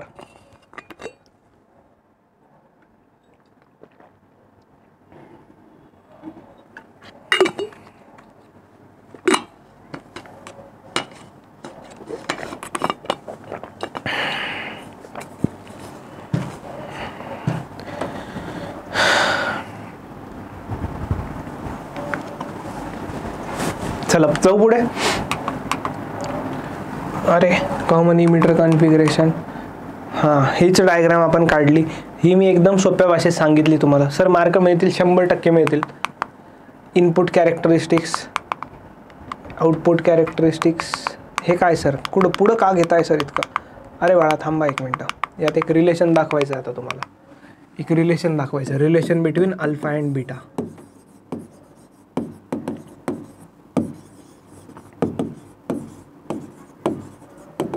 अल्फा आणि बीटा काय असतं? असं असतं बघा, अल्फा DC आणि बीटा DC.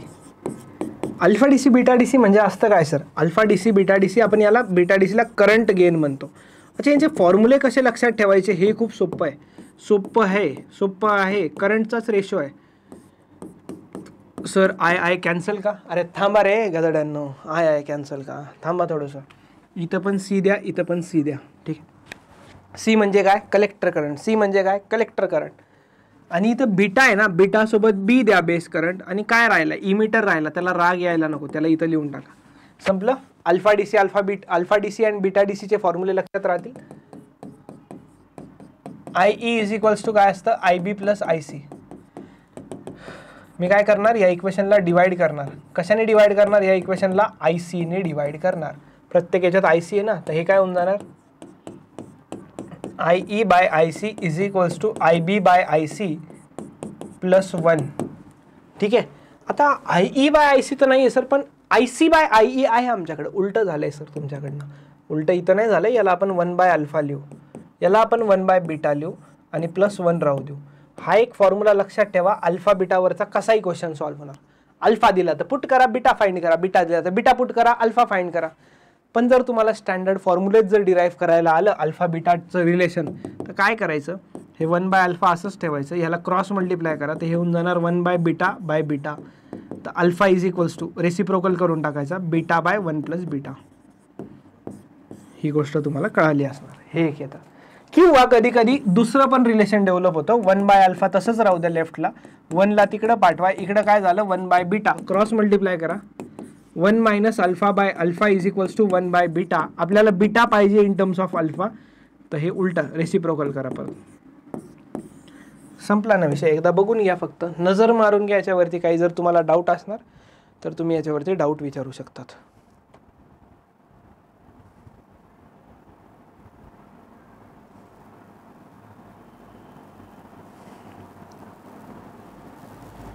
चला जाऊ पुढे.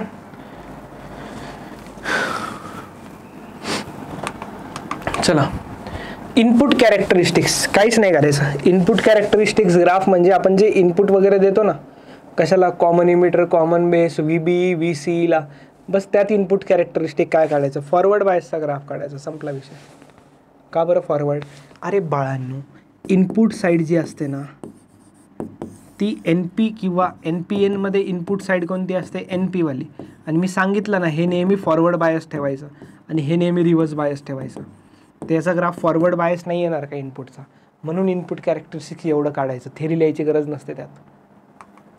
नंतर आउटपुट कॅरेक्टरिस्टिक्स. आता आउटपुटमध्ये सर हे पण तर फॉरवर्डमध्येच दाखवलं आहे. हे खाली यायला पाहिजे होतं ॲक्च्युली, कलेक्टर करंट, पण त्यांनी इकडेच दाखवलं आहे. काही प्रॉब्लेम नाही. असा ग्राफ ड्रॉ नव्हता केला का आपण? आत्ता फोटो डायोडमध्ये केला होता ना ड्रॉ. बस त्या ग्राफला इकडे ड्रॉ करायचं. संपला विषय.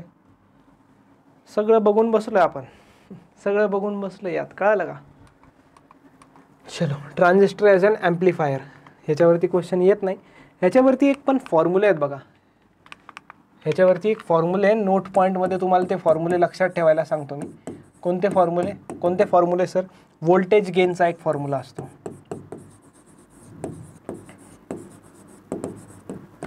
व्होल्टेज गेनचा एक फॉर्म्युला असतो. व्होल्टेज गेन आपण AV म्हणतो. व्होल्टेज गेनला काय म्हणतो आपण? AV म्हणतो. आणि AVचा फॉर्म्युला काय असतो? आता व्होल्टेज गेन ना, किती व्होल्टेज गेन होणार आहे, आउटपुटमध्ये किती गेन होणार आहे विथ रिस्पेक्ट टू इनपुट. काय आलं का? VO म्हणजे आउटपुट आणि VI म्हणजे काय? इनपुट. आउटपुटमध्ये किती गेन झालंय विथ रिस्पेक्ट टू इनपुट. काय आलं का? आता V is equals to IR असतं, तर इथं IR इंटू डेल्टा I घेतला. IR म्हणजे इनपुटवालं आणि इथं आउटपुटमध्ये VCE घ्यायचं. का बरं VCE घेतलं सर? आपण बघतोय ट्रान्झिस्टर ॲज अन ॲम्प्लिफायर, तर ट्रान्झिस्टर ॲज अन ॲम्प्लिफायरमध्ये VCE बघतो आपण याच्यात. ठीक आहे, हे कळालं का? Then V is equals to IR असतं. AVचा एक अजून फॉर्म्युला येतो. आत्ता आपण बीटाची गोष्ट बघितली का? अल्फा आणि बीटा बघितलं ना आपण आत्ता. अल्फा आणि बीटा बघितलं ना, तर beta into RL divided by RI जर केलं तर तुम्हाला हे मिळतं. आणि बीटा कोणता घ्यायचा? बीटा कोणता घ्यायचा? बीटा घ्यायचा AC.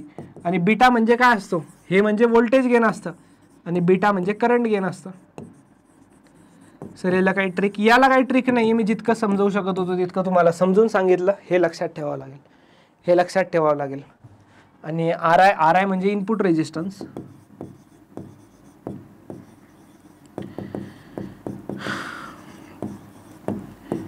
आणि RL म्हणजे लोड रेजिस्टन्स.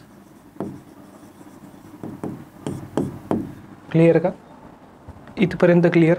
आता चॅप्टरचा लास्ट पार्ट आहे जो 10 ते 15 मिनिटात संपून जाईल. डोंट वरी. पण खूप इम्पॉर्टंट आहे, पण खूप इम्पॉर्टंट पार्ट आहे. लॉजिक गेट ज्याला आपण म्हणतो, सगळ्यांना सोपं वाटतो तो.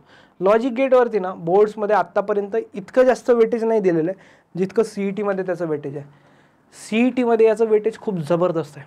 प्रत्येक वर्षी एक क्वेश्चन जर पूर्ण फिजिक्समधनं जर मला गॅरंटी द्यायची कशावर येणार, तर पूर्ण फिजिक्समधनं मी गॅरंटी देतो एक क्वेश्चन प्रत्येक वर्षी लॉजिक गेटवर असतो.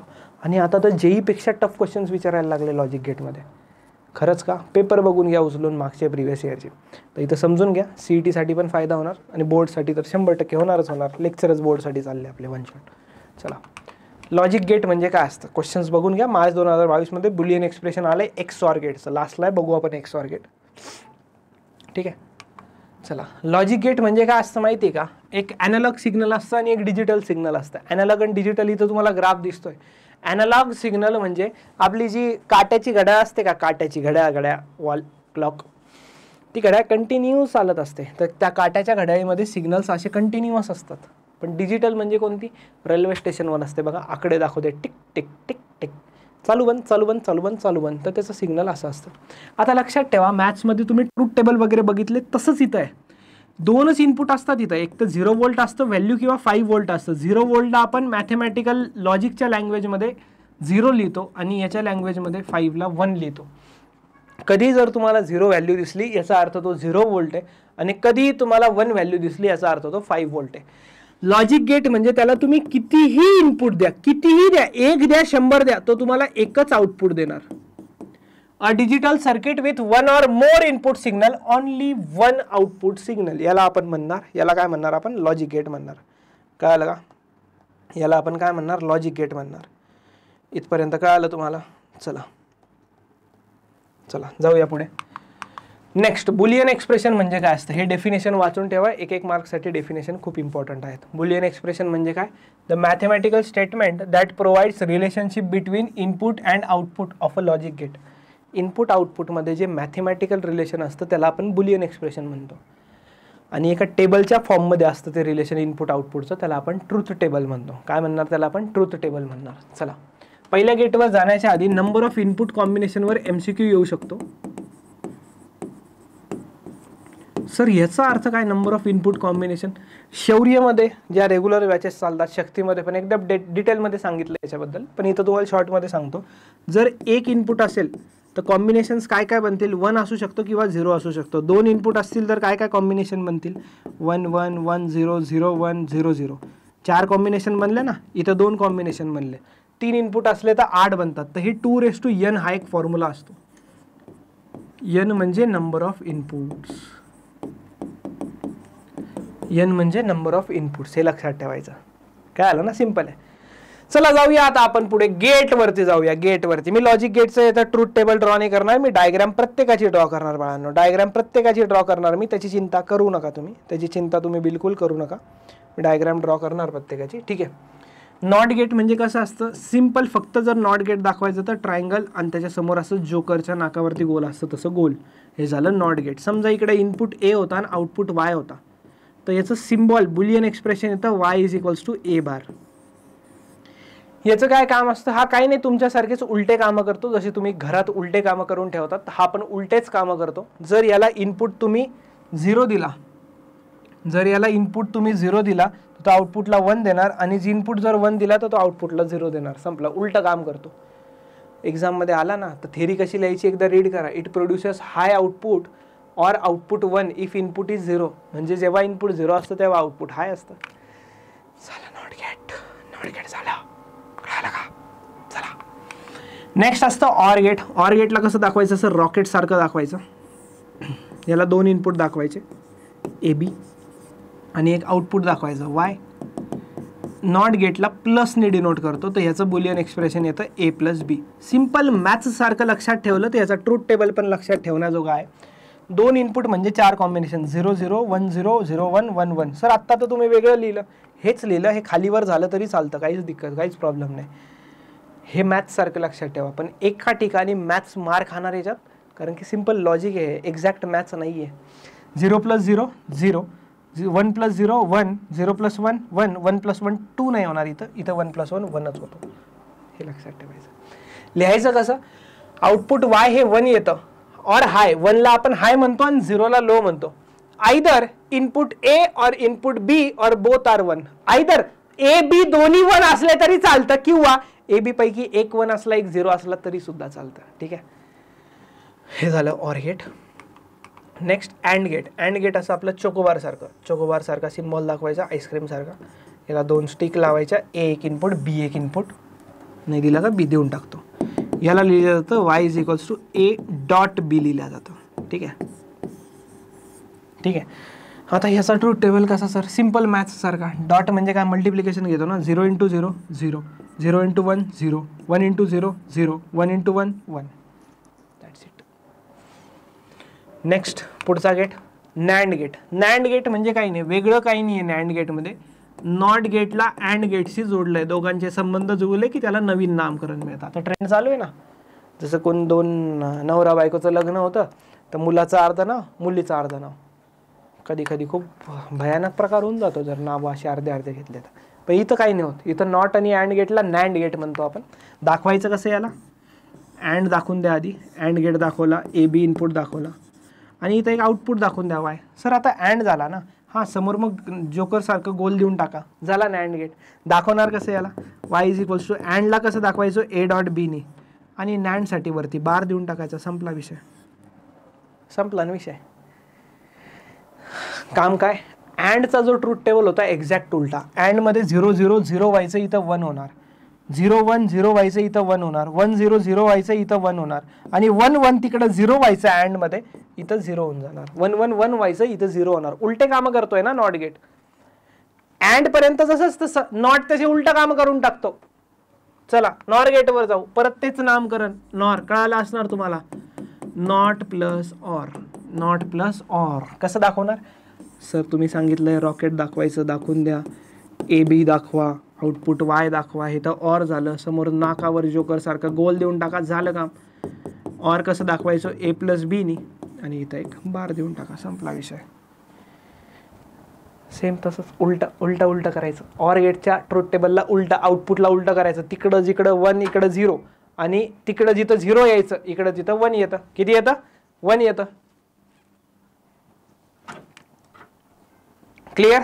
चला नेक्स्ट, लास्ट आणि शेवट या चॅप्टरचा, एक्सक्लुझिव्ह ऑर गेट. काय असतं, exclusive or gate. Exclusive or gate किंवा याला एक्स ऑर गेट सुद्धा म्हणतो. एक्सक्लुझिव्ह ऑर गेट किंवा याला एक्स ऑर गेट सुद्धा म्हणतो आपण. ठीक आहे. आता बघा याचा सिम्बॉल कसा असतो. ऑर आलं ना नावात, ऑर आलं म्हणजे हे असं तर येणारच ना, याच्यात काहीच गडबड नाही.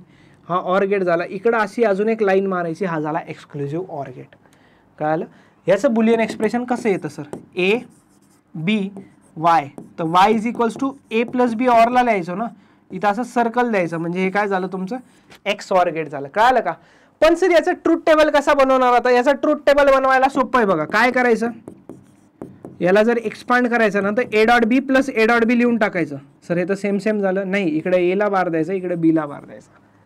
आणि ट्रूथ टेबलमध्ये कसं बनवायचं, एक व्हॅल्यू सांगतो एक्झाम्पल म्हणून. एक्झाम्पल, ए ची व्हॅल्यू मी 0 घेतो आणि बी ची व्हॅल्यू 1 घेतो. ठीक आहे, मी सॉल्व्ह करून दाखवतो एक, बाकी तुम्ही करा. ए ची व्हॅल्यू 0 घेतली, पण इथं तर ए बार आहे ना, तर 1 घ्यावं लागणार. आणि बी 1 आहे, प्लस ए ची व्हॅल्यू किती घेतली, 0, आणि बी किती आहे, 1 आहे, तर 0. मला सांगा 1.1 म्हणजे अँड गेटमध्ये 1 प्लस ए 0.0 0, 1 प्लस 0 1. बघा बघा एकदा, ए 0 आणि बी 1 आहे, ए 0 आणि बी 1 आहे, 1 आलं. असंच जर 1 1 ठेवून बघा, 0 0 ठेवून बघा, 1 0 ठेवून बघा, 0 1 ठेवून बघा, होऊन जाईल. ह्याच्यात काय होतं माहिती का, याच्यात जर इनपुट वेगवेगळे असले ना, याच्यात जर इनपुट वेगवेगळे असले तरच आउटपुट हाय असणार. म्हणजे जर इनपुट सेम सेम असले तर आउटपुट 0 असणार. कळालं का? बघा, the output of an exclusive OR gate goes high only when two input terminals are at a different logic levels with respect to each other. कळालं काय तुम्हाला? एकदा याच्यावरती नजर मारा, काही डाऊट असेल तर बघा एकदा.